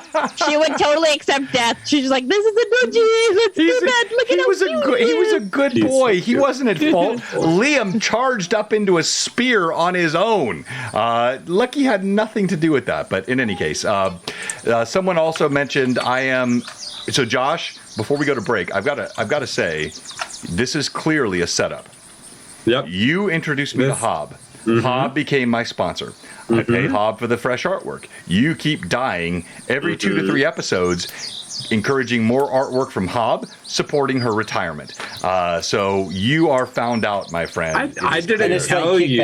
I just told you. I was like, oh, I've got this awesome artist that I'm with, and I did not do anything wrong. Can't blame me. I mean, it's the DM rolling the natural 20s. Exactly. Speaking of which, I asked you a question, Blue Box, because I've almost got my character. All right, I'll pop in the chat on the break, and we'll get Josh's third PC in 10 sessions. 10 sessions, third PC. I'm not a killer DM. You're just a sucky player, Josh. All Hey. right, we will be right back. Hey, listen, don't worry, fans, because Josh is he's rolling barbarian too. Because we see that barbarians win. No, the only one no, surviving. he's not. And I actually like what he's got. I have only myself to blame. I know, but I've got the character out. I'll pop that up here in a second. Thank you so much, everyone. Blue Box will be right back. Video montage of all the characters that have died already in this book too. Do it like the Scooby-Doo style, as they're going in and out of doors. Yeah, I can't fully animate. I'm sorry. Okay. Well, get on that. Like, You could probably play Hob to do it. yeah. She could just draw the art. And we just need more death, right? Always death. So what I'm trying to do is I wait till my character art is done, and then to make it not suspicious, I wait like 4 episodes afterwards, and then Oh. You know, Josh, I know where you're at, man. I've been there. I was there for the last 4 years of D&D playing until I found a wizard, and I go, now I found out what I need to play. You're just figuring out I'm just figuring out which because fighter. all the I love stuff that fighter. doesn't work for you. Yep. So Fighter's not- a good not call. I monk, like that. We need Not- more marshals. Not, You know, if you just like going in there and smashing things, you cannot be a weakling. Yep. And you've picked 2 of them. True. I was not sending Phelan into anything. He got he was. rushed. Yeah. No, well, kind of. You ran him up the stairs to calm down. Oh no, No, that was Phelan. Liam. That was Oh, Liam. yeah, Liam. That's Liam. Liam was a fighter. Liam's a monk. Yeah, not a fighter, though. Again, we're Be still. fair. But how do To be monks do fair- damage if not up close? To be fair, To be fair, Phelan did start running toward Alora as well Yes. to try to give her the potion. Oh, yeah. In the middle of you- combat. You Yeah. risked the It was Heroic, but stupid. So Yeah. let me tell here's you. the thing. He This either is what- stood there and took another attack and still would have gone unconscious Yeah. and or died, Yeah. or because his only attack is a +1 with a dagger. He's got that's not his thing. His thing is bombs, and bombs splash damage. So Aurora Obviously- would have been killed. Obviously, John has built this so that weak characters cannot be used. Yeah. So I mean, he's proven it. I've Gimbal already and picked- Anaho are not that, Well, Gimbal is a totally different scenario. Gimbal already died once. Yeah, it's true.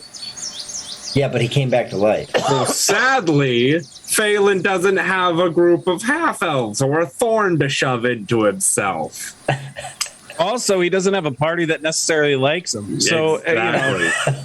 Like, and the It's only under- healer was unconscious. yeah. I mean, I'm not gonna lie. Taldar's not necessarily sad you're dead. I mean, he's not happy. He's not celebrating. He thought what you did was Neutral. brave. Yeah. That's why you got a totem. Yeah. And a flower. My new character walks up with a flower in his hair and a totem. Can you be a warlock with a fey Sadly, toad? no. No, a fey toad. I wish I could be a warlock. Then you could have a totem. John doesn't No allow. warlocks. You should be a shaman. I could be a shaman. But no more. None of that. I've already picked what I want to do. Good. Are you going to be Barbara the Barbarian? Yes, I am. God, that would be so awesome. Can you imagine 3 barbarians coming in all in rage? Like, we could take down a dragon at this point. Yeah. I would just stand back the whole time. Why would I need to do anything? I know. I'm so tempted. You'd have the magical needle to keep us. You've heard it. You've heard it here. If this next character dies, I'm rolling up a barbarian. Yes. Barbara. Okay. Barbara the Barbarian. I will do everything I can to make sure he dies. I mean, Like, I've got nothing left after this. Like, if this next character dies as well, I'm like, freak. I'm literally building this character to stay standing, to heal, and to keep himself up. So Josh, There you go, this is cleric. why I built Taldar like I did for this part. It's like I'm building a guy who he's gonna wreck. That's it. Also, that draw is amazing. Josh will be an orc hair cutter. Conan the Barbarian. Yeah. Barbarian. That'd be great, actually. That'd be great. I'm stuck between 2 feet, and I'm waiting for John to Well, respond. you get a left and you get a right. I'm just 2 left feet for this character, not a high dex. No. No, so my rolls weren't horrible on my 3 sets. One of them was really funny because it was 16, 12, 13, 13, 13, 13. Oh, wow. Yeah. And then my next one was 16, 14, 10, 17, 10, 13, which isn't bad. Yeah. But I went with my final one, which was 17, 11, 16, 10, 11, 15. Yeah. Oh, yeah. That's like some high stuff, some low stuff. Yeah. John, just check your messages. If you say yes to what I'm thinking of for this, and I'll go with it. If no, I have another feat that I'm going to choose. So totally down either way. Let me look at this. And you know, obviously, Terry, I'm feeling pretty generous since I've killed your characters now twice. It's fine. Rory. It's fine. Like either feat is really good, and it'll help me somewhat. One of them's more for flavor and role play. The other one's more for actual combat expertise. I would say that Anahu is probably ironically in the same spot as what's his face, Taldar, because he just never, and I mean it's kind of the audience knows, but he's never. Friends do not exist. Well, and I can't say this group's kind of been the closest, or it has been the closest, and so he's had those moments, right? Those aha moments he's had of like, why did Moria, I can never say her name, Moria do that? Why didn't she figure out a different way? Why did she sacrifice herself like that? That was stupid. That's the thing. On the other hand, Taldar, that's why, like Moria, exactly, that he relates to her. He understands her and doesn't understand you city dwellers. Past tense. Yeah. Well, that's true. But doesn't understand you city dwellers who don't have the same mentality that she did. Right. And for Anaho, it's not even just the city dweller. It's just like Liam. Liam's dead. Why don't we loot him? He's dead. Nothing is useful.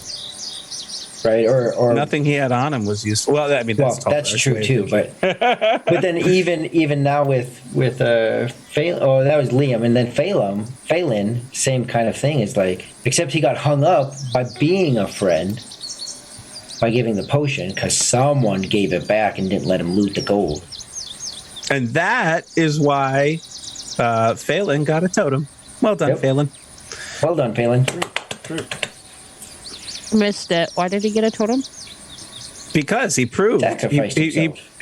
He proved himself. Yeah. I get it. Anaho just doesn't. Yeah, I know. Well, and a lot of Taldar stuff comes from his backstory, which we obviously haven't gotten into because we haven't had a chance to. But I think that'll come out as we move forward. Right. If we live, it's really 50-50 at this point. I would say 75-25 is good. In the good or the bad? Which way are you thinking, Evelyn? I don't know. Let's just think here. For the same person, that's fine. How many sessions? I knew who you were talking about. It's okay. Yeah, I knew you knew. Yes, group together. I love that one clip where he calls us by both, and we both say yes at the same time. Well, Millith broke me. I never recovered after Millith. Yes. John, I sent you a Discord DM real quick. Just sorry. All right, hang on. I will never recover from Millie. No. I can send you that video. Emotional damage. Emotional damage. I wore my shirt to work the other night, by the way. Did you? Under my blue box hoodie. She was feeling dead. She was feeling dead inside, and so that shirt worked perfect. Oh no! Too soon.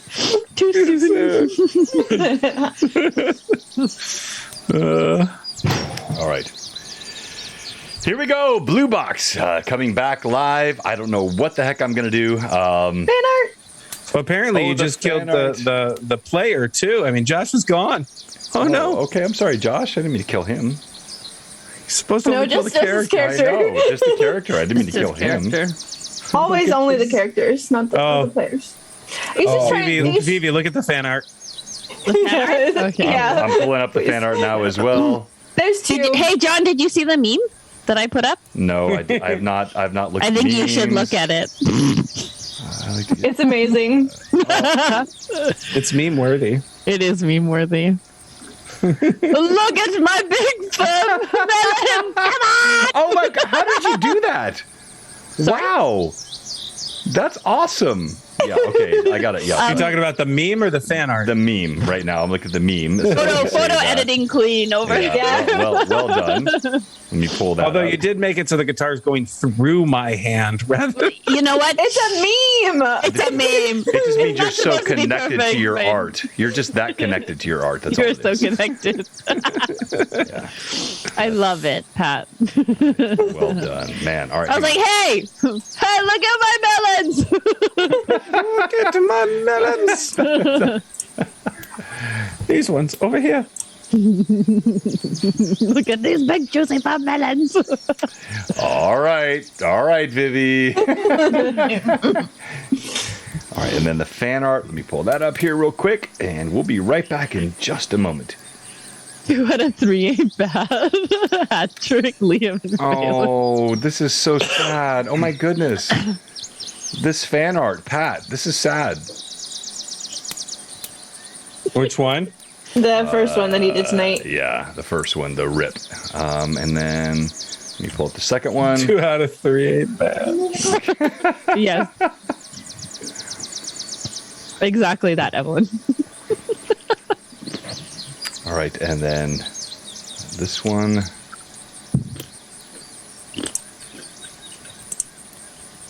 All right, we are ready.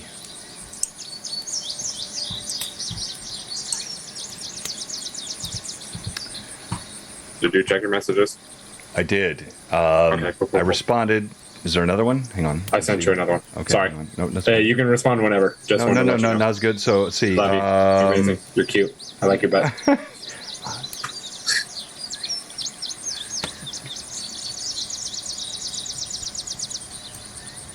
I'm not sure I fully understand it, but I'm fine. I've killed your characters twice now, so do what you wish, and you'll know the moment within reason. All right. Okay. Okay. So he now has a holy hand grenade. 1, 2, 5, 3, 3. It still blows me away. Like people watch my streams, like all this nonsensory and player killery, but they still just like Yes, the pivot. it's all you guys. All right, here we go. Blue Box is back. Back again. All right, welcome back. And so we're going to fast forward now as Lucky slinks off, tail between his one back leg, hobbling, whimpering, sad. Yes, there will be consequence. You have utterly rejected one of my favorite. Anyway. Now, One of your favorite omens? yeah, it could be. It is now gone to evening. You found a rocky outcropping between two large stone areas that have sort of like boulders which have been piled up from some sort of seismic activity here. You're 2 days now outside of Relastra. You've made a good sort of 40-mile trek toward this area. And now you sit around a campfire, just the four of you.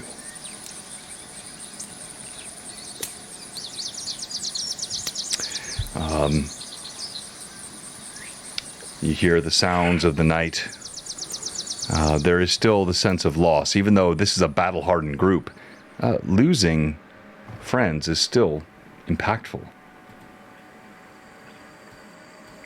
Well, good thing we haven't lost friends. Burn. Somewhere in the world, a horse just got its barding. I love that. Yes. Well, around the fire, I'm gonna just pull out some items. I had some bracers in my that I picked up from the sewers. Theldor, I didn't get much of an answer from you before. Are these useful to you? They are not useful to me. No. Okay, maybe I can sell them. And then I'll reach back in there and pull out. There were some letters that he had found Right. at the tavern when he found the other sacks of coin in the chest. And he'll start to read those. And it said, the note I have is that they were different love letters. So you start reading through those? Yeah, trying to figure out, just kind of going through, because aside from just keeping a general watchful eye, he's finally having time to go through all the random stuff that he picked up and figuring out from the stuff Phelan had to the stuff that he picked up in the sewers, from the stuff that Liam had, just kind of going through, seeing, well, what do I actually need and what might, well, apparently Taldor doesn't need. So just going through his items, keeping an eye out, though, still on his, again, because of his previous environment, this is more of a normal kind of environment for him, and puts him into that alertness. Okay. All right. So all of you see Anaho pulls through his pouch and starts yanking out pieces of parchment that crackle as he opens them. And he starts reading them, turning them toward the firelight. And Taldar's going to pull out of his satchel his carving knife and a small piece of wood, blank block, and he's going to begin carving.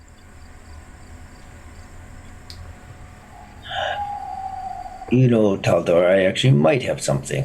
You know, still hold on to the letters because he still wants to read them, and reach in. And one of the items he picked up from Phelan was a hunter's knife for like skinning and preparing meat, it says. Mm-hmm. Do you have use for a knife like this? I see you often carve.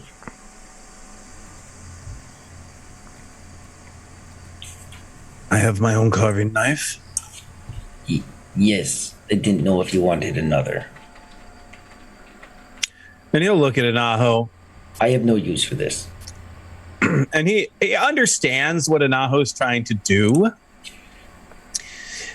And he'll just shake his head. No. Sell it. Use the gold as you wish. I'll sell this too. Look, I have a few items here that some of you may or may not find useful. But if you do, I don't have a need for all of it. I like to keep my light pack. I am light myself. But in the time being, and I'll just go back to trying to read these letters. The fire crackles.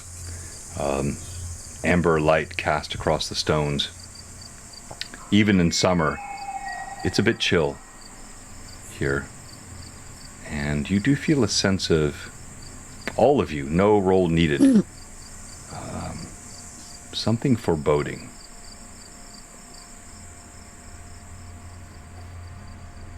You're muted.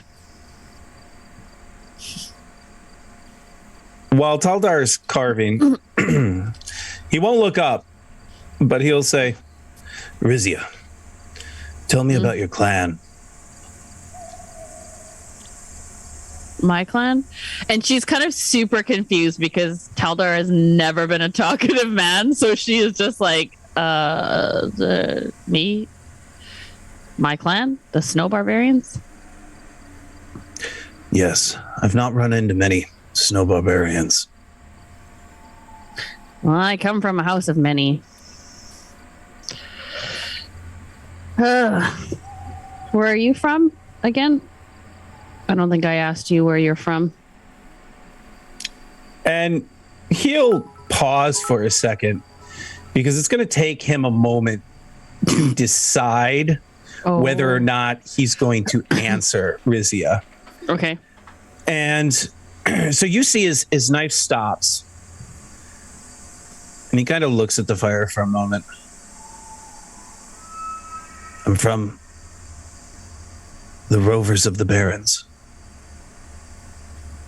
Not too familiar with that area. Far to the north and west, nomads. Makes sense.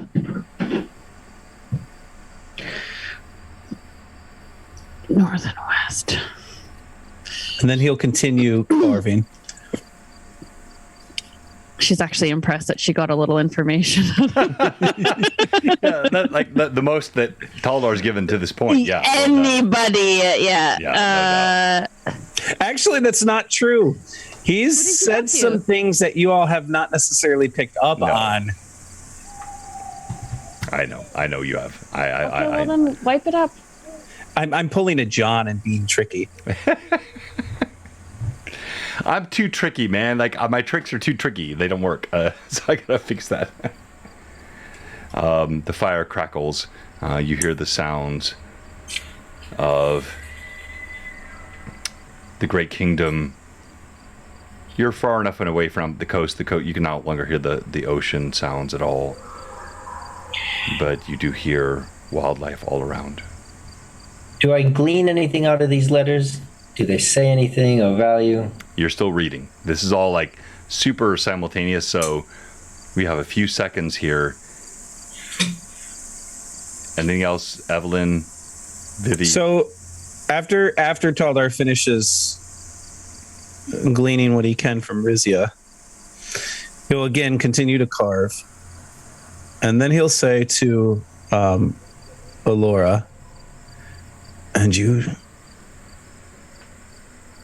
where do you hail from? And Alora's just kind of staring up at the sky, not looking at anything in particular, just kind of looking, observing. And when she says her name, she kind of,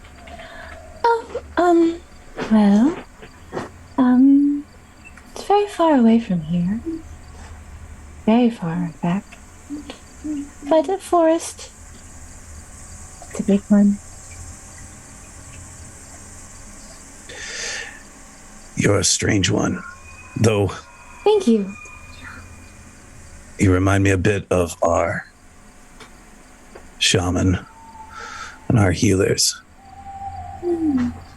Yes, I have actually encountered various barbarian tribes in my travels, and I have briefly spoken to a healer or two.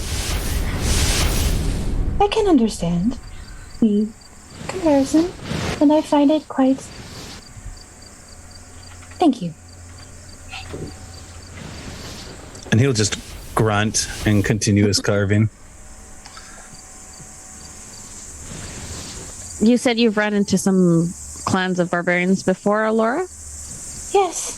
Some of the druids are actually fairly friendly with a few of the barbarian tribes. We share, Baori is worshipped by some of the barbarians. And we, as followers of Baori also, we have commonalities. And so, we have shared company at times. You're very far from your home. Yes, but it's part of what I must do. I have been pulled out for a reason, though I'm still discovering part of that. Well, then you're more than welcome to stay with us.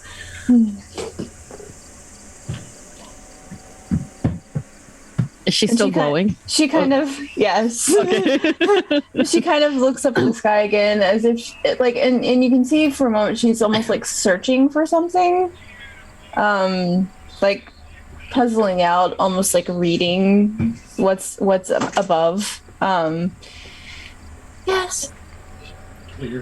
Everything still sort of points this way for now. I think. Yes, it seems so. And as they finish their talking, Taldar's going to pause again on his carving. And very direct and abruptly. And you, little one, why are you here? He doesn't ask where you're from, but specifically, why are you here? And as he says this, if I could take this liberty as a DM, he steps to the side of the fire, closer to Anaho.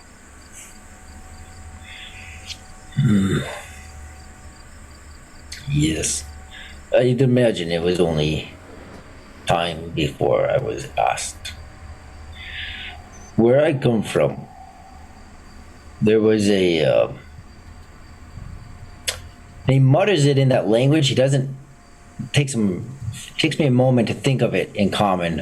So I mutter it in that language. But,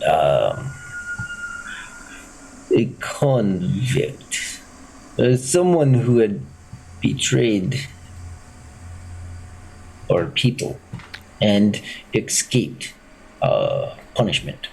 And as he says this, Taldar, you've noted him many times, but in the firelight, in the warm summer wind coming off the coast, he seems more childlike than you've ever noticed. But like his eyes blue in the fire and his face innocent, like a child.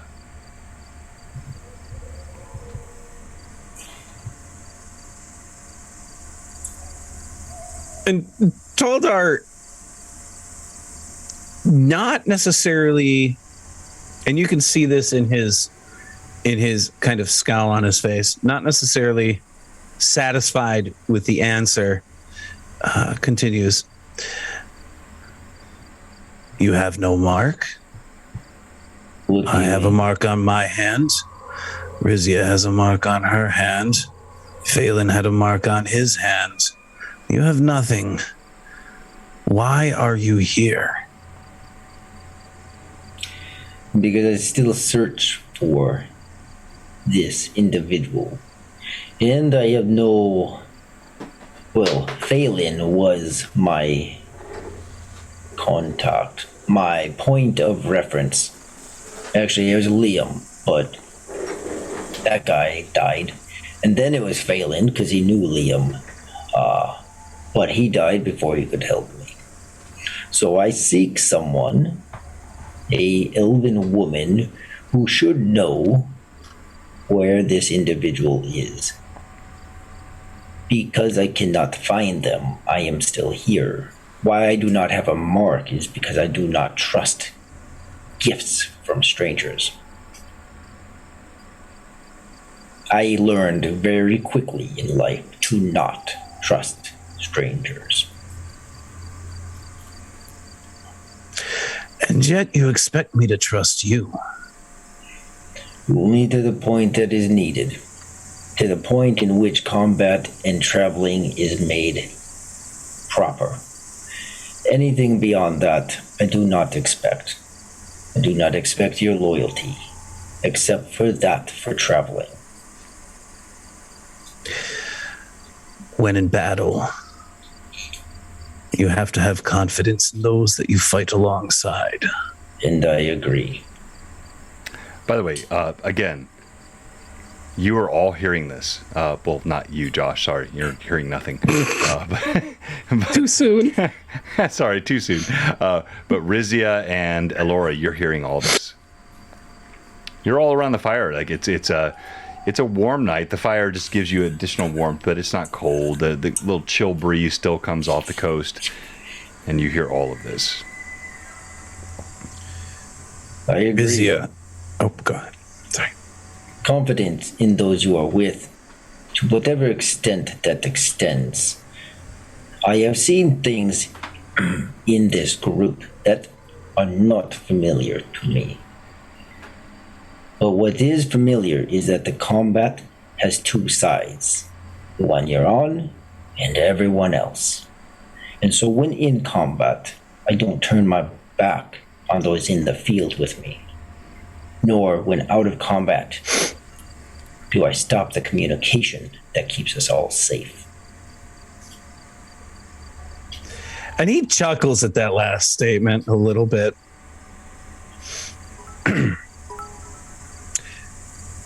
suppose we'll see what happens moving forward. I suppose you are correct. And he goes back to whittling away at the new totem, which is starting to take shape. And this one looks different than the last. This one, as you see the figure, you notice that this is actually a woman and not a man. And it is a woman who is carrying a basket. But you can't quite make out what is in the basket.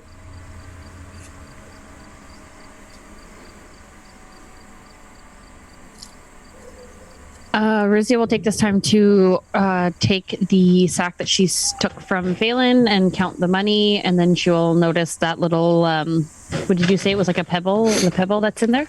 A smooth white stone. Yes. Smooth white stone. As she takes the money out to count it and she sees it, she kind of drops the bag. Taldar. Yes. That thing that fell down the stairs back in the cells, it's in Phelan's bag. Why am I not surprised? Do you know anything about it? And he looks at it. And is it giving off any glow? I mean, it's just a smooth stone, correct?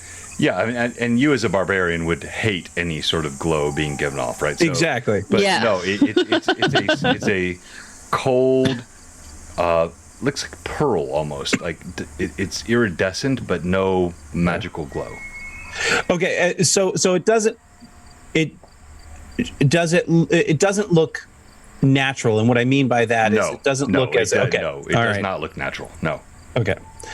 So Taldar's going to look at it again. He's not going to touch it. He's not going to reach for it or anything like that.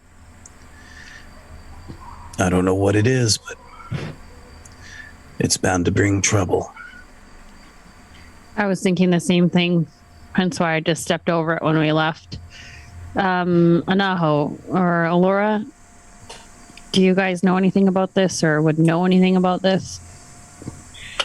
And what? Yeah, bring the letters down and look at what is it? What are you looking at? And you'll see, like, in the bag, the sack that had full of money. It's just sitting in the middle, like on the ground, because she had dropped the bag. When we were down in the cells, it came down the stairs on its own and just sat there. Not sure how or why or what it is. To me, it looks like a stone. But where I come from, it might be more. I don't know who you encountered, this Drax individual. Other than what I've heard Phelan talk about him. I don't know that I would keep it, but I don't know what it is either. Trusting strangers or strange things without reason, well, No, not always so good. Especially from Relastra. Alora, are you getting anything from this? Strange stones appearing out of nowhere seems a little concerning. Because it had to have come from somewhere or someone. They don't just materialize. There's not really much I can do related to that. I can't speak to rocks.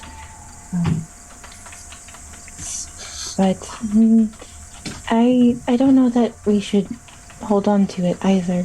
Honestly, I would recommend for anybody who might know anything about that, you would need someone who was maybe more attuned into strange art objects, but that is not my forte.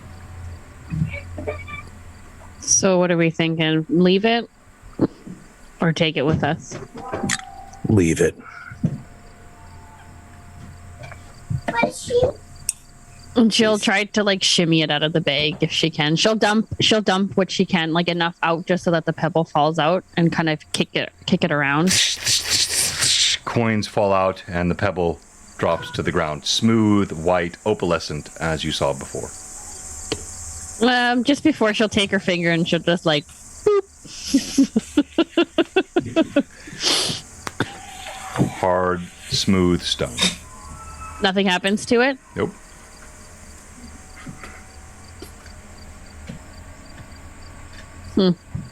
And she'll collect the coins around.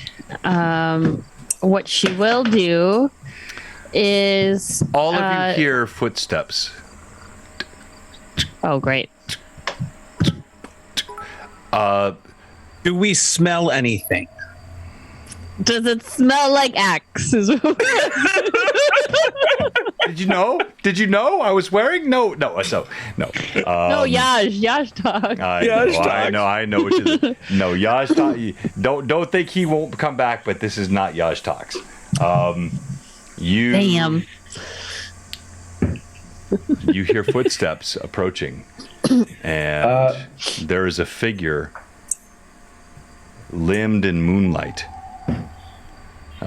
bipedal, humanoid, walking toward the party. So as soon as Taldar would have heard the footsteps, he would have slipped the totem and the carving knife into his side satchel and would have immediately grabbed his axe and stood up. Anaho will reach over to Taldar and look at you. You said trust one another, yes? And you expect that to be proven. I'll go. You stay. And Taldar will look at him for a second.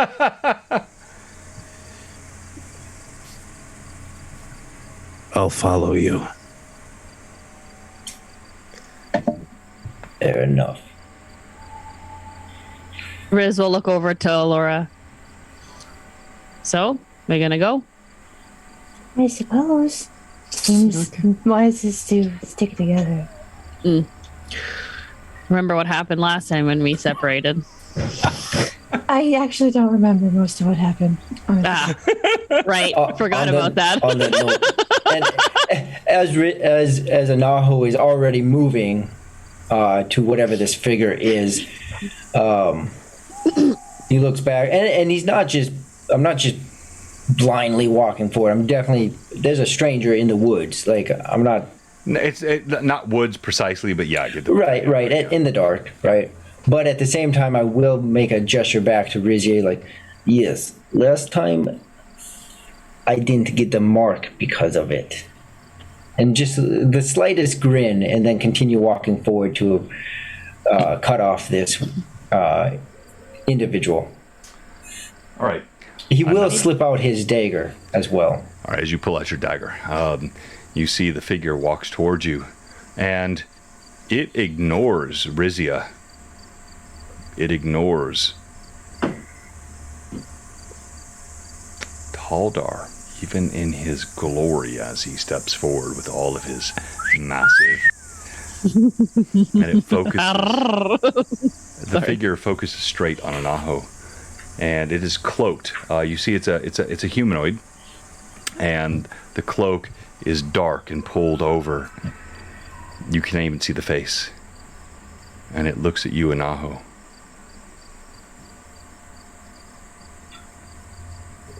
Who are you? Oh, I think you know who I am. Have you forgotten your mission? You seem to be a bit astray. You follow folly. You are amiss. Have you forgotten your quarry? All of you hear this, by the way. So this figure speaks to Anaho.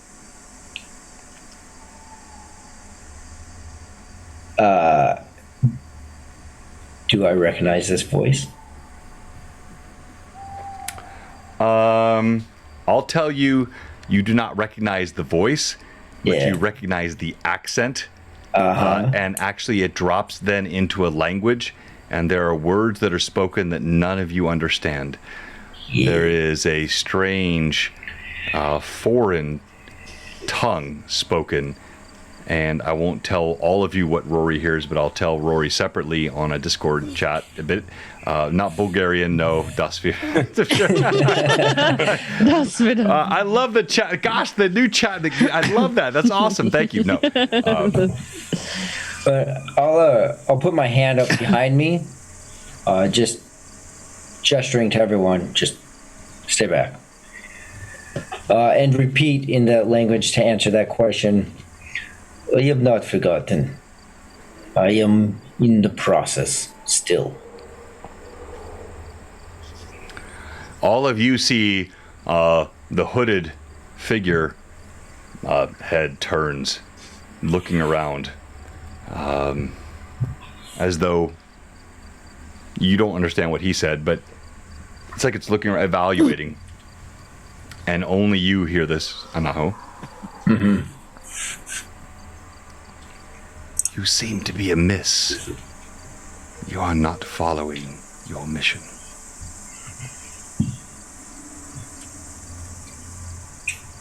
It has become more complicated than normal. The path isn't always that clear this time. All right, rest and of the party. My head will slightly drop to the ground. I'm not looking at my feet, but my head is tilted down, almost looking out. All right, so all the rest of you, like, you hear this, like, initially Anaho was speaking in common tongue, and then it switched to the tongue that's completely unfamiliar to you. It's not Havling, you know that. Oh my gosh, thank you, Renreb, thank you, Tom, holy crud.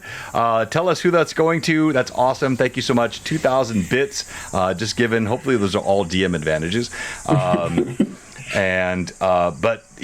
Anaho switches to a foreign tongue. As you come walking up behind him, the cloaked figure drops the head and says, again, only Anaho understands, "Be sure this is true." And it turns. Now, it's still walking. I'm not, like, telling the players they can't do what they want to do, but you see this cloaked figure turn and begin to move down the road as Anaho stands there still. Calder's gonna yell out, "Hey, you!" Look at my melons. He's not gonna say, "Look at my melons." Just his bag and meat. Wait, do I have a? We need some look at my melon. No, don't do that, Pat. I'm sorry. Never mind. I shouldn't have said that.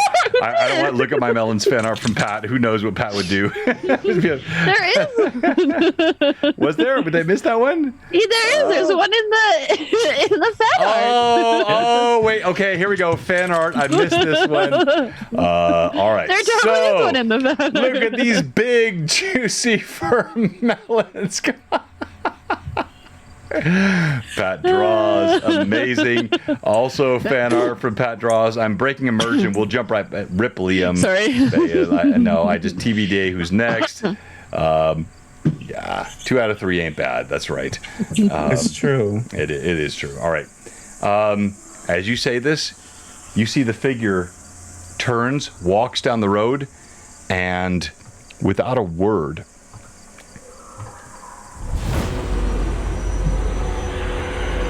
vanishes like it was never there, leaving Anaho standing silent. And so Taldar's gonna look at Anaho. Speaking of Rory, this does not bode well. He's gonna look at Anaho. You better tell me what that was about if you even think remotely I'm going to ever trust you. I told you. I am in search of a convict who betrayed his people. I just watched a figure speak to you and then vanish. Yes. I'm going to need a lot more information than what you've given.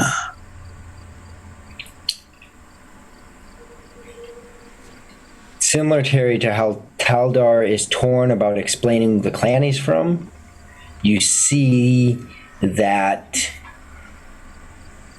in Anaho. Like, I understand what's being asked and why, but there's history, right? And so there's a pause, and the expression, the firelight, it's clear.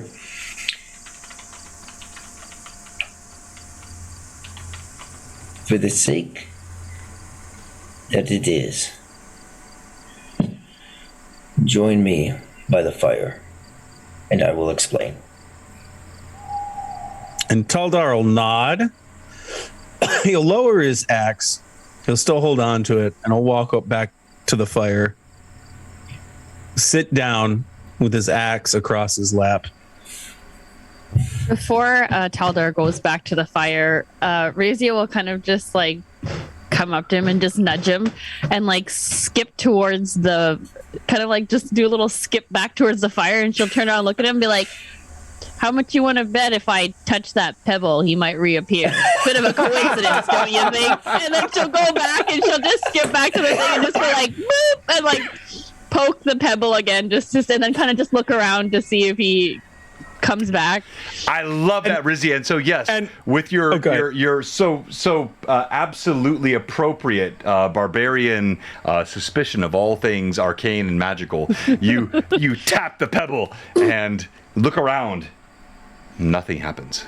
It is not because of that, Rizia. Real quick question, Rizia. You were doing this in a giddy manner, correct? Oh yeah. Yeah. Okay. I know you were super serious, but she was just like, "What the heck was that?" Great. Like she was so confused the entire time. Like she poked this pebble, something randomly popped, some hooded figure randomly popped up, didn't want nothing to do with us except for Hanaho. Then they spoke some weird language. Then there's awkward tension, and she's like. So Taldar's going to look at you and he's going to go,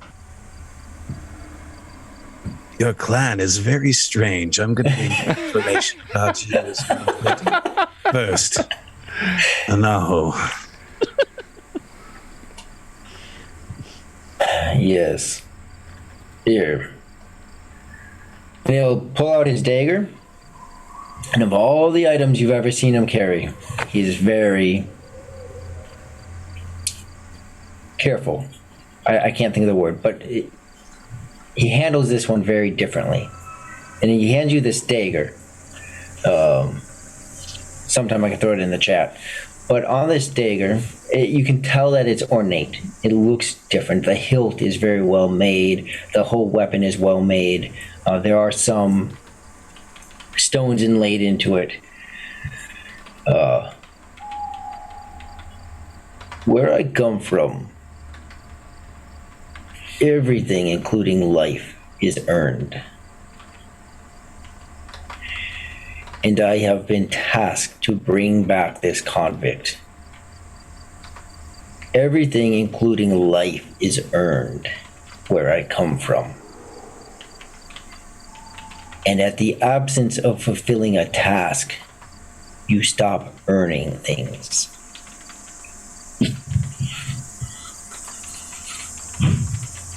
You stop earning life.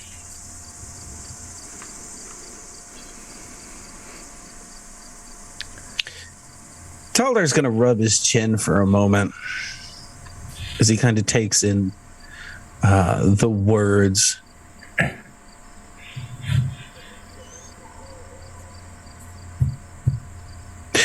So why?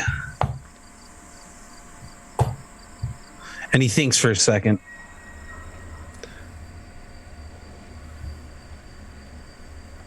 The being, the thing, the apparition that approached us. Why did he come to you now? Great question. Such a good question. Because he believes that I am not doing what I am supposed to. and where you might explain complications for not being able to do something. Let me put it like this. From as long as I can remember, it became a game to teach me to swim. Because I can't well. So it doesn't matter if I say I can't find the convict. I stop earning life if I don't. And that dagger in your hands is the only remnant, bloody language. The only belonging. It's dagger and remnant. It was. You've always said dagger, and I think it's so cute, Rory. So I don't mean that in the bad way. But it was up in the chat as well. So it's a remnant and a dagger. Anyway, carry on. and there's I finally found it, Terry. There's the dagger that you have in your hands, and the hilt that you'd see, or the saber that you'd see, whatever casing you'd see on my side. So that's the dagger in your hands. Yes. So that is why I am here. You asked. And granted, I did not expect that answer to come. Please don't ask that question again. That is not an enjoyable person to come across.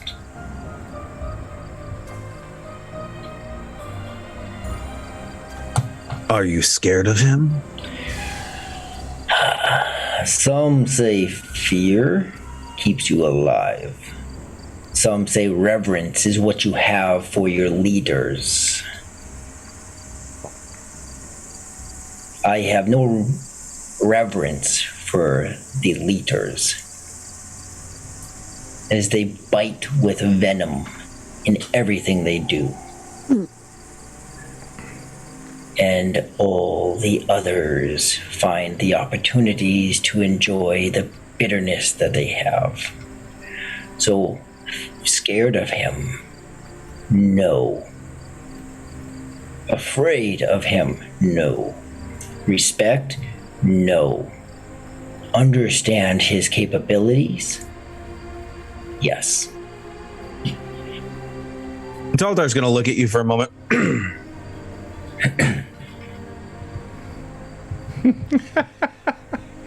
I understand and respect your choices, but I do not agree with your precepts. It is what it is. You need to do what you need to do. For the time being, we need to do what we need to do. As long as whatever you need to do isn't going to interrupt on this, because this seems to have a shorter timeline than whatever you have to do. That is likely the case, Rizia. All right. There is likely... Laura, you've been remarkably silent. Do you have any comments here? You're eating fruit, I think, or... Yep, Rizia's offered... I knew it. That's what Rizia does. You're enjoying her melons. You're enjoying melons, okay?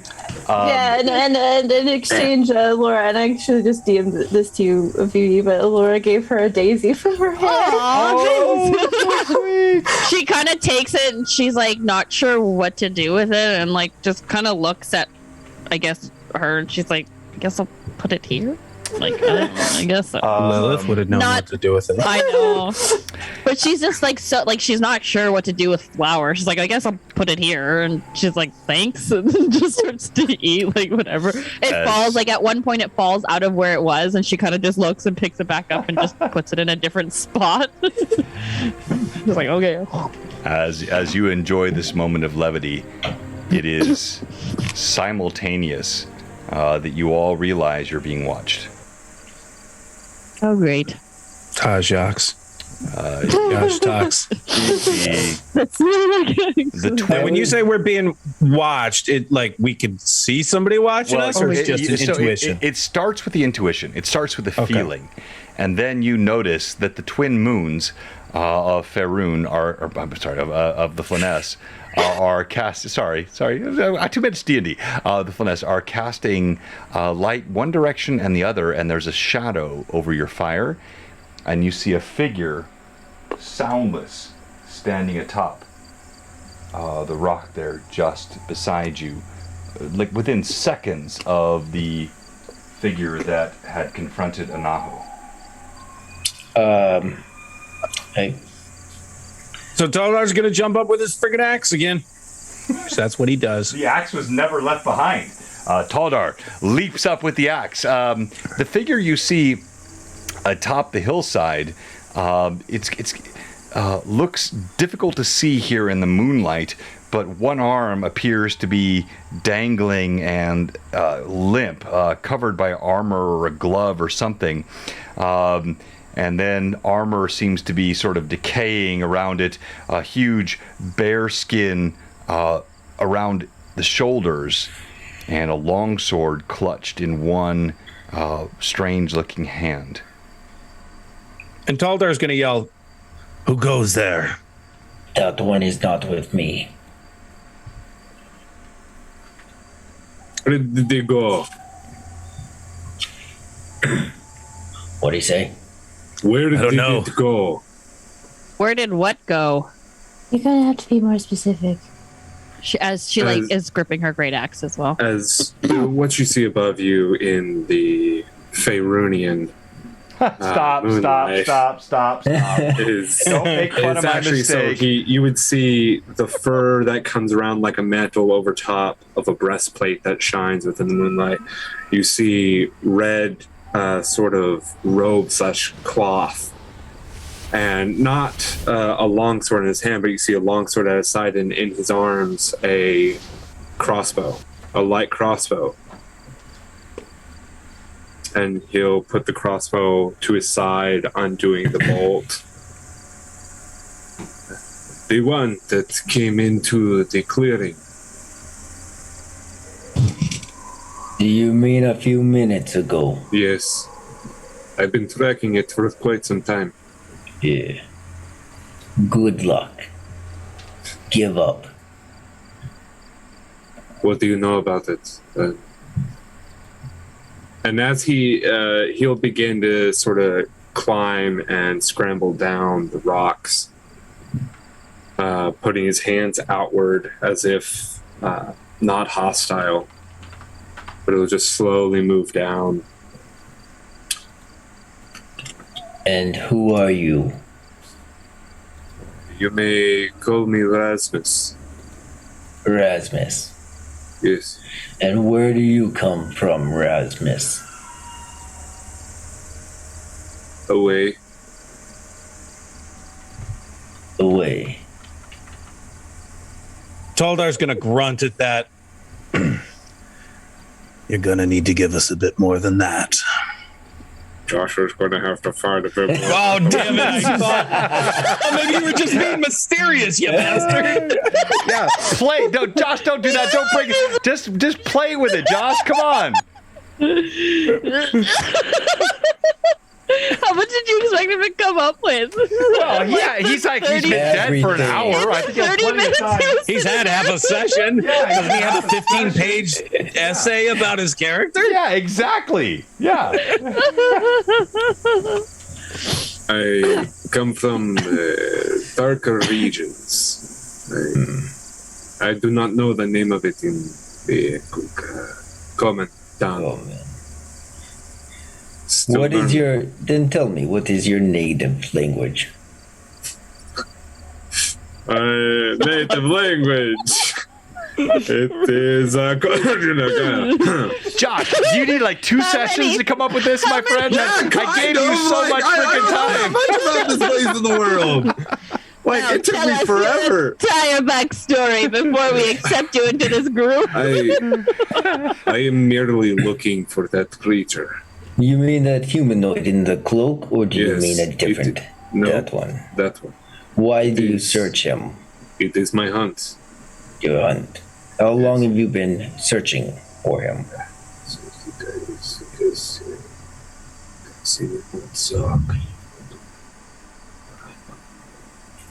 Roughly 5 months. 5 months. Well, Vivi, perhaps. move right. There you go. Oh no, I was talking to dealing with Spawn. peeps. All right, I was I got dealing with Spawn. The Daldar's going to look at you, and you said you've got armor on. Yeah. Plate armor, chainmail, breastplate. Okay. So it's an upper breastplate piece that kind of comes right to mid rib cage, and then below that hangs some chainmail from it. And at his side, he's got a bastard sword looking blade, Okay. and then a heavy wooden round shield that hangs from his side. And he's got an animal skin over top of the top of the shoulders. Bear skin that is attached and almost like sewn to this red sort of cloth that also dangles past the fur. Okay. Rizia will kind of back up, still facing this new mysterious man, back up towards her pile of money that she had kind of spilled on the ground, and she'll put her foot over top of that little white pebble thing. Dang it. Can I see if I notice this action, DM? It's not hard to see. She's not very subtle. Yeah, she does that, and you see it. I'm like 6 foot something. Yeah, like just They're- Oh, yeah, they're- my don't character be is suspicious, 6'2". don't be suspicious. Oh, Don't be 6'2", okay. suspicious. 6'2". He's tall but not short. Like, I mean, shorter than the rest of us, but yeah. pretty much. And way taller than me. Yeah. yeah, okay. I do not mean to intrude. I thought that it would have been here, so I came upon it, and I was hoping that it was here. Can you... Taldar. No, my name is Rasmus. Yes. Taldar. What do you think? Well, doesn't necessarily look like city folk like you, but definitely not a barbarian like me and Rizia. Well traveled. Quick question on your armor. How worn does it look? It's definitely not the newest. Okay. This isn't some well polished stuff. This is like That's okay. Good. It's got marks. It's not rusted by any means, but it's definitely dented in places. It seems like he hasn't been in civilization for quite a little while. That's what I was looking for. He's definitely not a knight of any standing. His armor is dirty, worn. Very. He's been in a fight or two. Probably. He's kind of like looking at himself now. Like, I mean, also, I once again have a 19 for comeliness. What? Yeah, He's awfully good looking. he does. He has a sharp jawline, but it doesn't seem like he's been under the sun a ton. Like he is pale-ish skin, but it seems like a little bit of suntan is there. But it's What race? it's like mine. It's like mine, but a little bit paler. Oh, you just gave yourself you- a 19 are comeliness, you Josh. human? Well done. Congrats. It seems to be human. Yes. See, It okay. doesn't have pointed ears. No, okay. White hair. Okay. I think he looks safer than the other one that visited us this evening. Yes. Well, I'll tell you, most people are. So we're just gonna let him hang out with us? As she's like eating a melon, like And with that, Taldar's going to look at you, Rizzy, and he's going to go, We let that one, and points at Alora, and that one points at Anaho. hang out with us. And Alora is actually going to light her staff, and she's going to get very close to this new stranger and hold the staff up to him All right. just so, to get a better look at him. all right. So for the benefit of our viewers, please describe what Alora looks like. So I'm going to put this up here on the screen. This is a really fun thing with Tailspire. You can click off the lighting, so you should see this now. Suddenly, you, new guy, Josh, I won't say your name yet, but you see there's a light that illuminates, and a strange-looking woman, beautiful but odd in gait, wreaths and flowers all around her, and she's holding a light out towards you. Can I make a monster check or a check of creatures to see what she is? Yeah, so knowing what you are, yes, I know what you are. So roll d20, your first level, so I know, and your... All right, so your 15 on the die. All right, and your comeliness is 19. Your charisma is 0. It's an 11. 11. Okay, and your I rolled that. Well, but you rolled well on your comeliness, didn't you? I'm so proud. You're so vain. All right, so. Oh no, it's a 10 in charisma. Sorry. All right.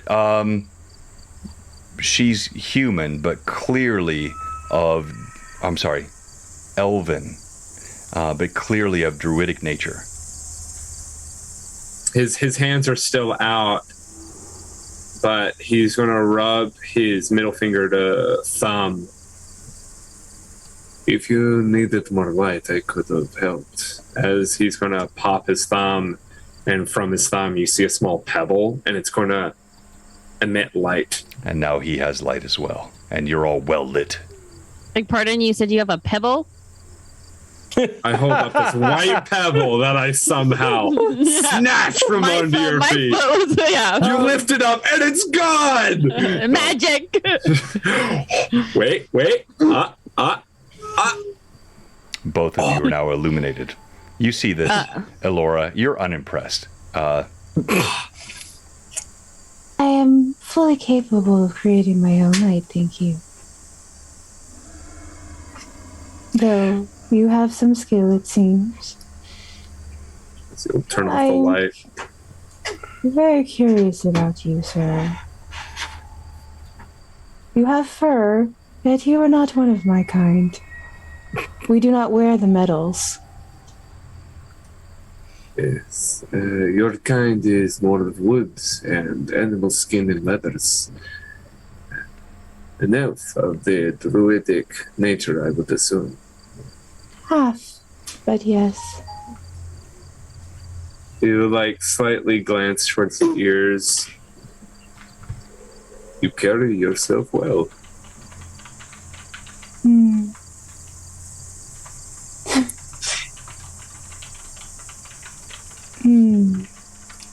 Well,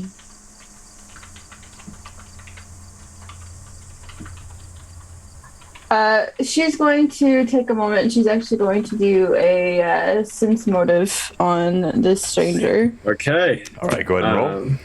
Can I roll a deception or anything? Yeah, so send it to me in Discord, please. Okay. As they're doing that, Rizia will just shift her weight on the foot that is stepping on the pebble and to try to push it into the ground a little bit. And then she'll kind of just draw her foot back and kick a little bit of dirt over top of the pebble just to cover it. And while you're doing that, Taldar's going to notice and goes, "Are you all right, Rizia?" Yeah, just picking up my coin. Easily done, Rizia. You push it. The soil here again. It's summer, but there's frequent rain here close to the coast, so the soil is not too dry or hard. You push the pebble down. You kind of scrape your foot over it as Taldar inquires about what you're doing. And then she'll obviously kind of give him the eyeballs, it's. And he's gonna look at her because he doesn't fully understand the eyeballs, and he'll mirror her and go, "Are your eyes all right?" And then she'll grab him by the cuff of whatever he has and pull him in and just be like, "It's the pebble," and then let him go and bring him back. And then I'm like, "No, can you help me pick up these coins?" And then she'll start picking them up. Of course. It was a 21 for my sense motive.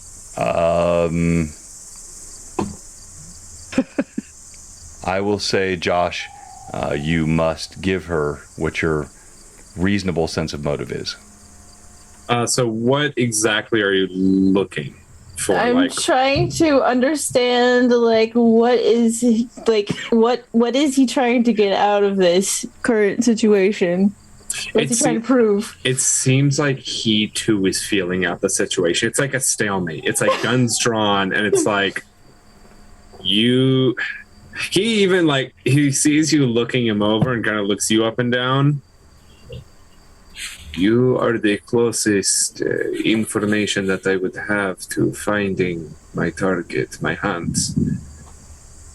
That is why I'm here. That is why I revealed myself to you. No other reason than that. Hunting. Hunting. I do not particularly like the things that go to bump in the middle of the night. So I make sure to protect all the little kitties and people in their nice towns so that they do not have to. This thing that I am hunting is very dangerous. And It should what not be is it? left unchecked. What is it that you're hunting? DM.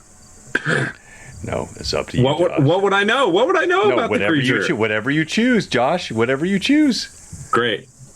I'm going to make a lot of crazy go stuff ahead. canon. Okay. Well, okay. Like, yeah. No. Just keep it. Whatever you choose.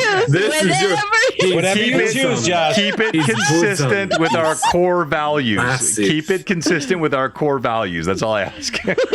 His butt is the hottest thing in Ralastra. No.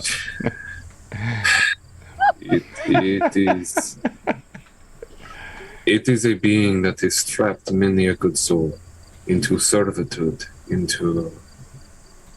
If you want the information Yes, on a I'll do it. particular individual Yes. and are unable to supply the necessary details of the individual, you seek a false target and you should turn away now. So Taldar's been listening to all this and all the double talk that's been going on. And he's just going to look at the three of them, meaning Alora, new guy in the red shirt, and I'm waiting to Anaho. die. That's why. A nice And red he's shirt going to say, reference. Love he's it. just going to say very bluntly to them, can you three just speak straight? This double talk is useless and wasting time. Anaho, If he cannot explain who he's talking about, I will not share who he is talking about. Mr. Toldar, Lord Toldar, you seem to be the head of the group, as you've been asked for many. Yeah, payback, mother trucker. As you seem to be the leader of all this, so you must know a lot about this individual that one of your compatriots knows about. I will be of service, and I'm willing to barter services and work. But for You me have to- your information wrong. I lead no one but myself. Having said that, and he's going to raise up his hand and show the glyph on his hand. we are Like- currently. Sorry, like that, like a cat who sees a ball of yarn. His eyes lock to it, and with a curiosity, he just stares it over. Hands kind of drift down slightly. Then he pulls them back up and looks to the rest of you. Yes. We are currently marked. We have something to take care of. I care not what you are searching for, as I care not what Anaho is searching for. I care about taking care of this and then continuing on with what I have to take care of. Now then, that we have gotten through all of this. And he's going to look at Rizia for a second. And then back to you three. We need rest before the morning.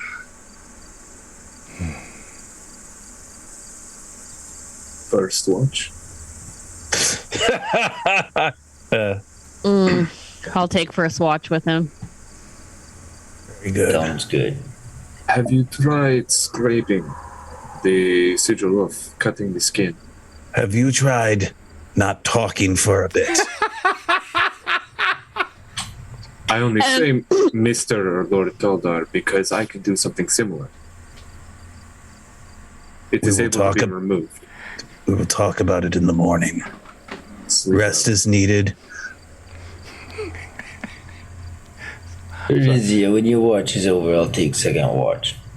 Wake me. I'm going to put my stuff away. I will finish with the third watch. Laura, I think you should rest tonight. You've had a busy day. That's very wise. I don't want to tell the new guy that she just died and came back to life.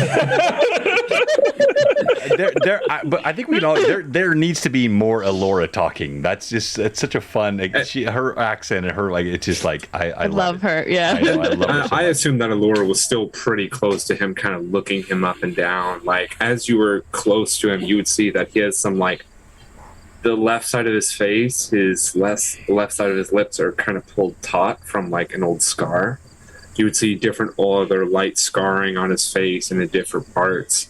An odd sheen to his eyes. But as you're leaving, he kind of reaches out slightly.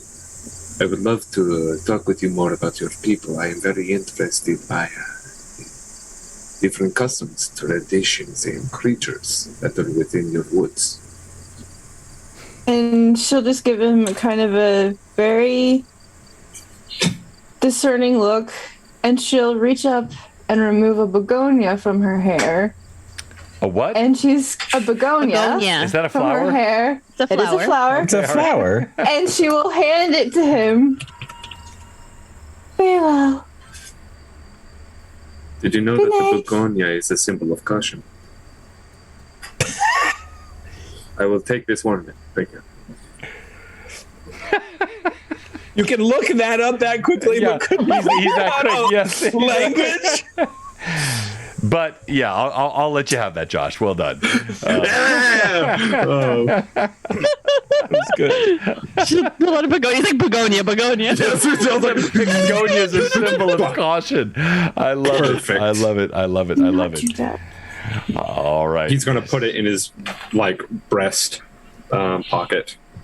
So the rose is sticking out like it's a boutonniere. All right. And as you do this, you do see something slinks into the firelight. And once again, Lucky crawls. Fire! You've never seen this before, of course, Mr. Begonia. But the rest of you see Lucky. He crawls with his 3 legs into the firelight. 3 legs, bad omen. And Taldar's going to see this dog for the umpteenth time. And he's going to go over. They're not a big dog, right? No, medium size, kind of. Okay, good. Like medium brown hair and missing his left hind leg. Yep. Big auburn eyes. As you walk over, he kind of slinks down, lifts his head, sniffs. Taldar's going to pick him up, and he's going to start walking him just under one arm. Walks towards the road, down the road, maybe 20 feet, sets the dogs down, and motions with his hand for him to get out of here. And then he's going to walk back to the campfire. You feed and the as dog once, and he continues to follow you. I understand the concept. As he arrives back, he's going to look at Rizia. If that dog comes back again, I'm not sure I'm going to be quite as nice next time. There. And she'll just sit there in first watch, and again, just starting to count her coin again, seeing what she has. All right, and you have the count. You got all of it. You guys missed all the bugbear stuff, but you got all the stuff from Phelan. Well done. And, I only rob my friends. Exactly. Dog is a fine... No, Wayne, dog is not a fine meal. Stop that. We like dogs here at Blue Box. All right, here we go. So that's going to end our night tonight, and I had so many more things that would come, but the role play was fun, and Josh, I'm so sorry. No, I'm excited for this new character artwork. No, you're always excited. I'm going to design some sort of symbol for the armor. You are in league with Hob. I know you are. You're in league with Hob. You're just milking me for all the artwork. So we've got 2 pieces of giveaway tonight. We've got this really cool Crucible of Freya from Sword and Sorcery. Thank you, Canadian Gamer. And then we have the Blue Box mouse pad giveaway tonight. And that's this one right here. And we'll take a quick 2-minute break. I'm going to have you type in the chat tonight. Here, I'm going to pull this up. I think Hob was saying that she wanted one of those mouse pads as well. Oh, well done. Then just, Discord me, Hob. It's yours, obviously, with all the artwork you're doing. It's a no-brainer, of course. All right, Nightbot. All right, so in the chat, and I'll leave this live for all of you, !mouse. Let's put that in the chat for the mouse pad. !mouse is your command, and that should be no, sweater is not the command, Chris, sorry. There we go, !mouse, that mouse pad, and let's kick off some more fun music, and we will be doing the giveaways in 2 minutes after a very quick break.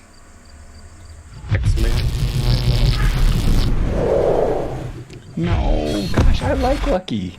You keep trying to bring him back. I'm gonna kill you all for in a this. natural sense, it's fine. But I feel like you're forcing him. He followed behind. Give Lucky wings. He'll just follow us. He followed behind from the road. How much more natural do you get? Really? Hopefully he understood Taldar's directions because he shouldn't follow him anymore. So I actually almost chose a path of this class that I was able to have a beast with me, and I almost did it just to have Lucky, and I was like, no. I would have made you 4th level, Josh, if you would have done that. So you would have what? I would have made you 4th level if you would have done that. Well, freaking. Actually, Hob had a moment like that a few sessions ago where if she had made a different choice, she would have been bumped to 12th level. Crossbow proficiency, yes, exactly. But she would have had to have turned in Kristen's character. Yeah, to the evil, the BVE cheese. I would have done it. Yeah, you should. It honestly was such a great choice. And the role Josh, play I'm not there. going to lie. I was probably half a second away from just attacking you so that we could have another barbarian in the I was so excited.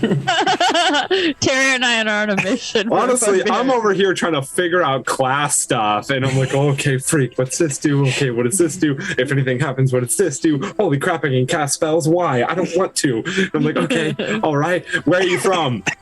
If I know. What language do you speak? Actually, that's a good question. I should probably check if there are other languages. How many siblings do you have? What is your mother's name? What was my mother's name? It's actually right here on my notes. Oh, that's my mother's name. But I already have a backstory in mind that I'm building, so I'm excited. You should hold off on that, bud. Okay. I know. I don't want this character to die. Tell Hob not to draw your character till at least you've had a good 4 or 5 sessions. That's not a bad idea. For John's sake, more than anything. No, stop it. Come on. Hob has drawn all your other character artwork, and everyone except Moria and Phelan. And Liam and Liam. All right, so it's cool that Phelan just has a twin somewhere, and Moria was never seen as actually Moria, so she's just a different cleric. Right. It's fine. Exactly. No, and look, I mean, we've talked about this a lot. I do not like killing PCs. I certainly don't like killing players, but this is a dangerous area, especially if you look back to Greyhawk Awakening Book 1. You did not see anywhere near this amount of PC death, but they're on the eastern side of the Flyness, and they're in a very, very dangerous area. And they've also had some, Moria was very... Anyway, we've talked through this. All right, so our winner is for the mouse pad. Drum roll, please. Let me look here so everybody's eligible. Love Moose. No, not Josh. Josh can't be eligible. No. Chris, of course. Tim, yes. All right, here we go. And the winner of the mouse pad is Jerry. Congratulations, Adam 79. You have this gorgeous guy coming to you. Oh, by the way, I've not asked the question tonight. How remiss have I been? If you're watching the show tonight and you have not, yes, very, and you've not followed, if you're a follower and you're not subbed, if you're a sub whose sub has expired, we have one question for you tonight. What are you doing? Now, wait. So here's another cool thing to show. So I have brand new emojis. Some are already up. More are coming. Taryn, Tea Time with Taryn, Art of Mike Disney. They have created new emojis or emotes for us on our Twitch channel. But we also have this guy coming, the Mad Chatterer. Look at that. That's from Pat Draws. Gorgeous. Thank you, Pat. Run away! Should have spammed that earlier. I know. Should have. Oh, the Mad Chatter. I love that. All right, so let's go through why each of you should be Stream MVP. This will be 1,000 experience points for the winner. And I'm sorry, you are not eligible, Josh. You are out. What? No, sorry. You did a great job, but no, you died. Sorry. Let's start with you tonight, Terry. All right. Taldar should be MVP for a multitude of reasons. Taldar started the night with a wonderful kill on a bugbear where his axe went through the skull, down the sternum before exiting out the stomach.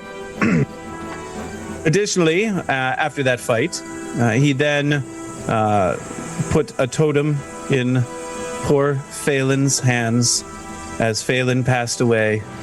Blood still squirting out of that artery, and it was terrible. He checked on Alora to make sure she was okay, and she was. Continuing on, he had some lovely role play with Anaho tonight. There's some positivity going forward there, but I don't know. We'll have to wait and see. He took part in a variety of roleplay and tried to draw some information out of all of the characters at the campfire, including Rizia, who wasn't quite sure about her clan, but we'll get there. Alora and Anaho. Again, more discussions with Anaho regarding his mysteriousness. And then getting very angry when the three of them were talking in doublespeak. And of course, the fun times with Rizia and the stone. Which is now buried in the sand. Right. Well done. No, absolutely fun. So I think this was so much fun tonight. And I'm going to pause here for a moment. So it's !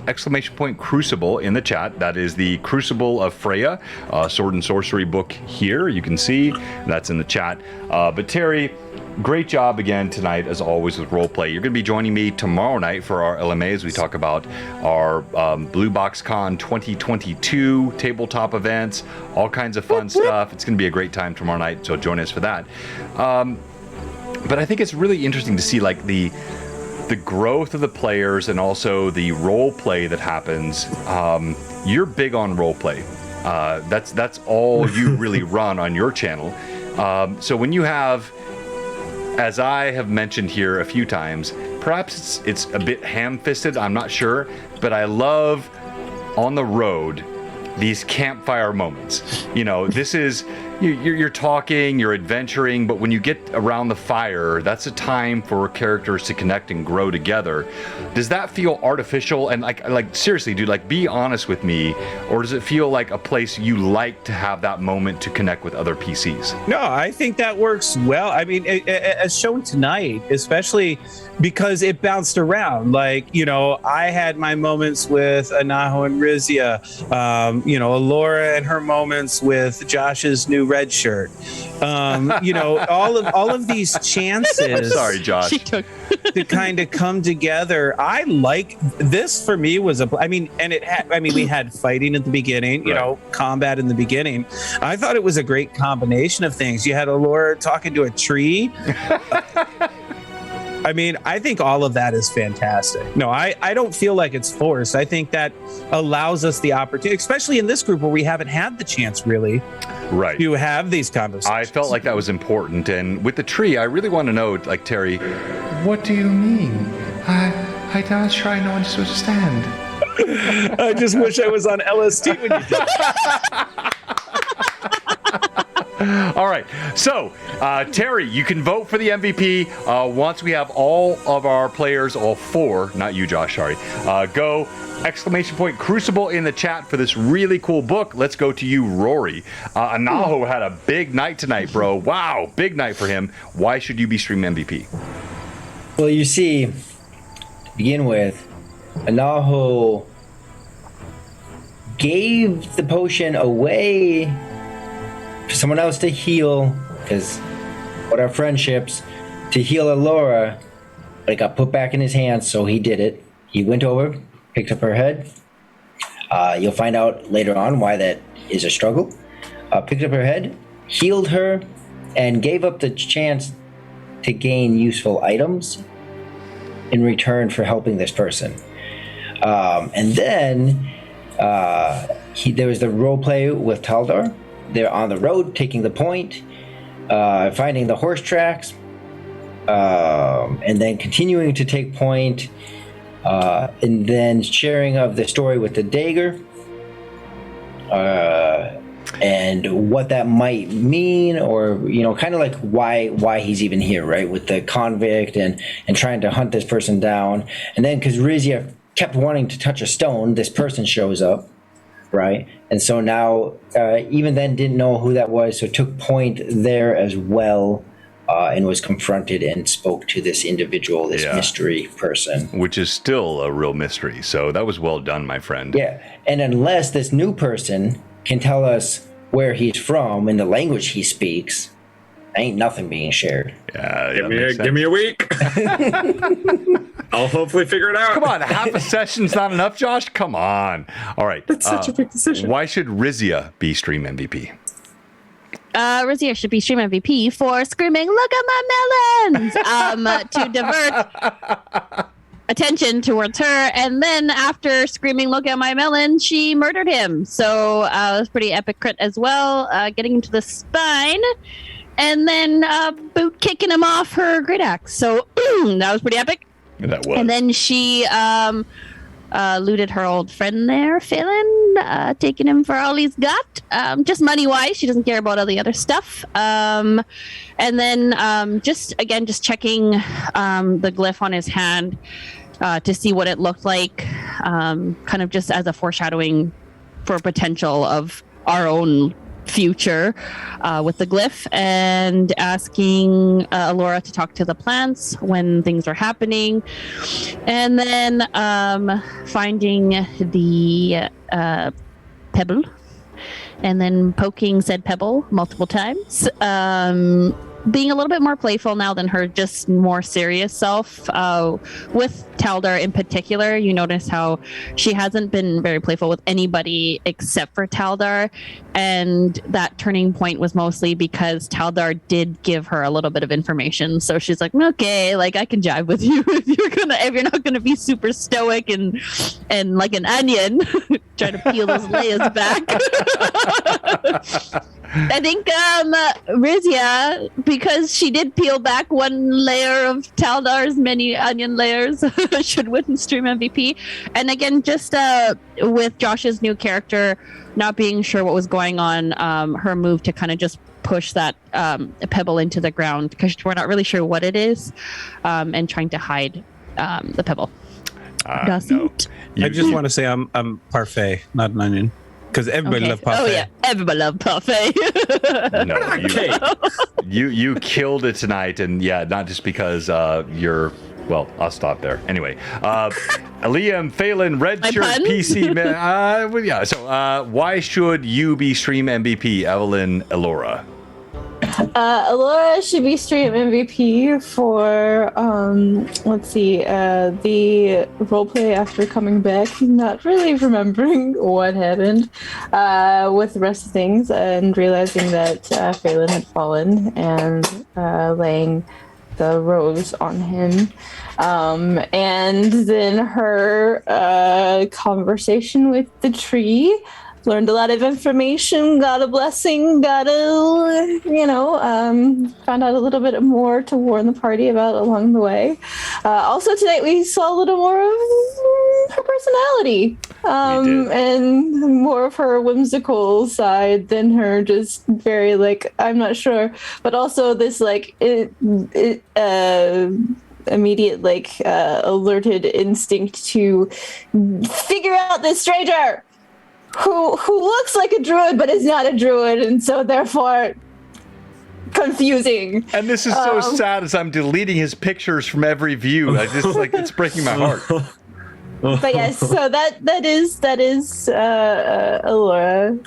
Okay. Gifting flowers. You gave flowers. I did give flowers for very particular reasons. All right. So to be John, clear, I have a question. Search is Daisy. I have a question. Yep. You've put in Rasmus's name in all capitals. Is that how we know that he'll be the next to die? Rasmus! That is the red shirt designation. Yes. I'm sorry. Okay. I thought I it was just. clear, I yes. wanted to make sure. It has That's the same become easy. energy as Judas. Judas. Rasmus. Rasmus. You have to say it like that every time. You can't say it. So, what do you Hold think, on. Rasmus? Oh my gosh. I love this artwork. Gotta get from the main screen. Goodbye, Phelan. Ah! So sad, so sad. All right. So who? I'll fix the caps later. All right. So we have all the stream MVPs should be up now. And polls then up. who did No, not I think you're get? missing one.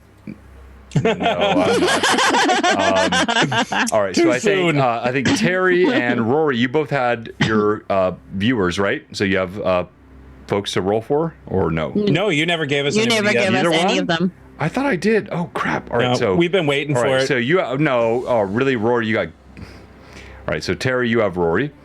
Yes. Rory, you have Fraley. Vivi, you have Robert. Yes. Oh, nice. Evelyn, you have Oh. Thomas, Celtic Boar, and I will let you roll for this, even though you're not eligible to stream every Oh. Sorry, but Still got to do the work. You 2000 just don't get paid. Caesar. Gotta do the work. Nice, nice, nice. And he's All a right. sub, correct? Yeah, he is. They're all subs. Yes. All right, here we go. So let's start with you, Taldar. All right, I'm rolling for the Rory Anaho. Now, truth be told, I don't really like Anaho, but I like Rory, so that counts. So the first roll is a 11, not real great. Second roll though is going to be Nat much 20. stronger. That is a 2. Much stronger. are not Much good rolls. stronger. You're carrying Rory energy. Wasn't stronger. Yeah, I'm sorry, Rory. Hey,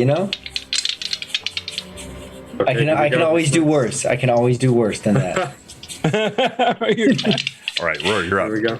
Okay, so for Fraley, we got a 3. I told you I can do worse. I know. No, that's he's close, a sub. He's a sub. He's a sub, so Yeah, what's the I know. second one? Come Here on. we go. Nat 20 right Let's here. get the nat one. Oh, that would be Here it great. is. Another 3. What? You suck. All right, so I'm gonna tell you, Fraley, I'm Pat, sorry, he's Rory. Fraley Let's scary. roll again. Let's go. No, 5 and a 6. Rizia, go ahead, Vivi. Oh, Rizia. Is it my turn? Yeah. Yes, ma'am. Yeah. Your turn. 1 second. Yes, mommy. Mommy? Sorry. One time? Mummy, sorry. I'm rolling for Robert. No, not for Robert. No, not for Oh, Robert. 19 for my first one. And then I'm going to roll my little omelet dice because sorry, it looks like Rory, an I tried. omelet. Hang on 1 second.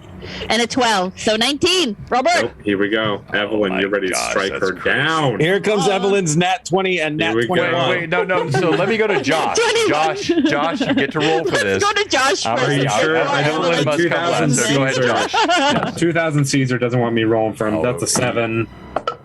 Come And on. that's a nat 20. Whoa!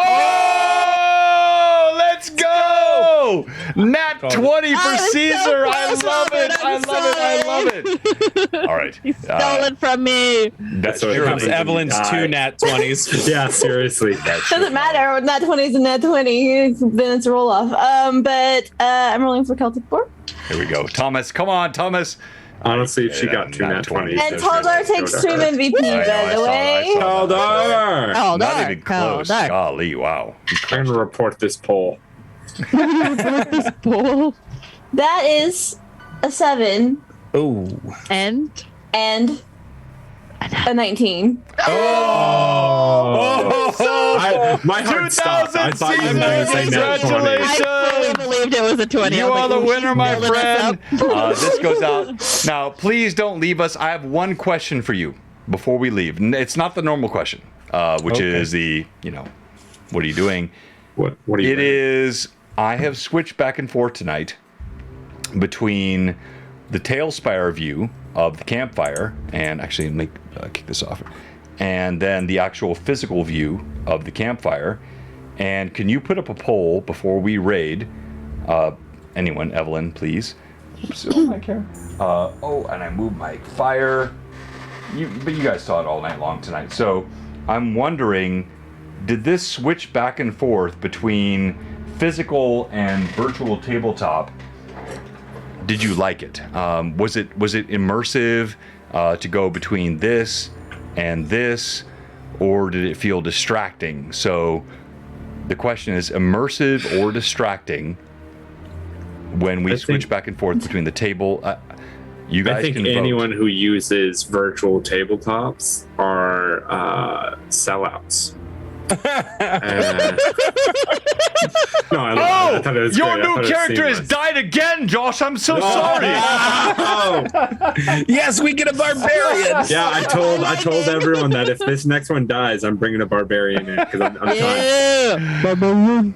It'll be Tim's campaign. So switching back, I think this is fun because I can do different things with the lighting and the PCs and the artwork and whatnot. And it's kind of the same idea. Barbarians. So the banjo barbarian. To be honest, when it switched back and forth, I wasn't even aware it was switching back and forth. Yeah, it was really seamless. It was very seamless switching back and forth, and I did like the added effect of when Alora came up and shone that light in his face. Yeah. It was a really nice effect. I think it was very immersive. It felt you could feel like. Oh my gosh, Renrep! What was that for? Thank you, man. Dude, this guy just keeps coming with it. But yeah, I'm gonna be making a gnome barbarian. Do I need to put the poll up, Evelyn? Or I didn't catch what the poll was. Do you like the combination of switching back and forth between the campfire? So let's call it. Combo, combo, tabletop, VTT, and or TT, or just stay with wombo. Yeah, what you figured out. Or I'm asking, milk. did you guys like this, or is it distracting and not helpful? Because I'm really trying. I agree. I see a lot of both. Yeah, so it's like the moment in El Dorado when they're like both is good. Yeah. Both. Good. I think the poll would be like, did you? Yeah, switching. There you go. Yeah, there you go. Did you like? I would say chocolate good. milk or normal milk. I'm a chocolate milk fan. Personally, I'm an Elven Milk fan. But... Hey, that's what I tried to give you tonight. That's what I tried to give you guys tonight, but no. Rory rolls low. Detail. I don't know why. I think this is fun. Like this and this, like you can choose different angles and it makes it like more immersive. And also, I get the players, like you guys are so engaged with the role play, but for the viewers, I think going between, if you're looking now, this and this is really fun. Gives like different angles, but Rinred, that 1,000 was for Rasmus, right? Oh, right. Just for Rasmus.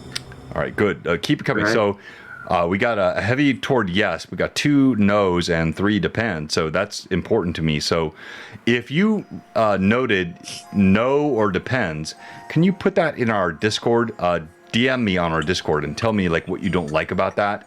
I think that's important for me. Hey, John. Yes. Just because I'm dumb. How much XP for the MVP? 1,000. 1,000. Okay. And then it's 100 for extra whatchamacallers, right? Yeah, each advantage. And now we're out of 3,000. combat, so every advantage that was given, although you forewent all of Pat draws, which actually I will still make a way to make that happen because he gave 3 or 2 $2,500 like all heal potions, which were sitting on those bugbears, and you guys role played it and walked past them. All figured out a way to reintroduce that. So well, and Thomas had given me the full ability and the full heal from his channel points. So I don't know. And, All right. and I lose everything from Phelan? Everything. Or anything. Everything. That means Now, I lost a everything. full heal. No, so I love the fact it's 18 to 3 to 2, so people like the switching back and forth, but I don't want to just like celebrate that. If you're one of the 3 which depend or the 2 which are no, can you please message me on Discord and tell me why? And I want to keep listening to my viewers and my fans and make sure we make this channel amazing for all of you. All right, time to raid. Phelan/red shirt. Yeah, I think I'm just gonna little by little make like enemies.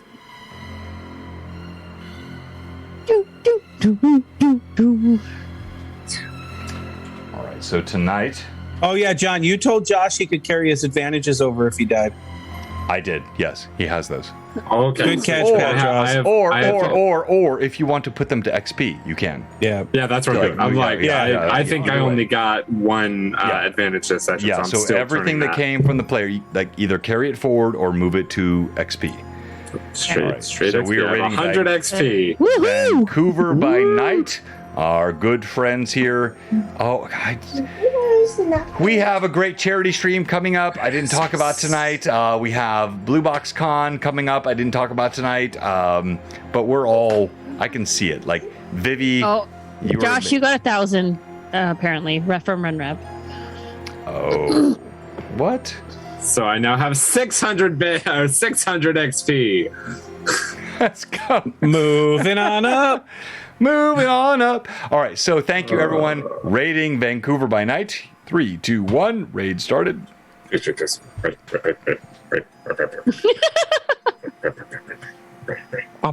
What were you talking about? Your charity stream, John, before we leave. So it's coming up on February 18th, I believe, and it's 16th through 18th with Lord Gasumba, all for St. Jude's Children's Hospital. I've got a big spot there. We have Lawful Stupid, Lord Gasumba, Wily Hobbit, Praetor's Rejects, so many great streamers. But I got a raid now, so here we go. Smash, smash, meow. All right, and the raid is done. And now I queue. Bram.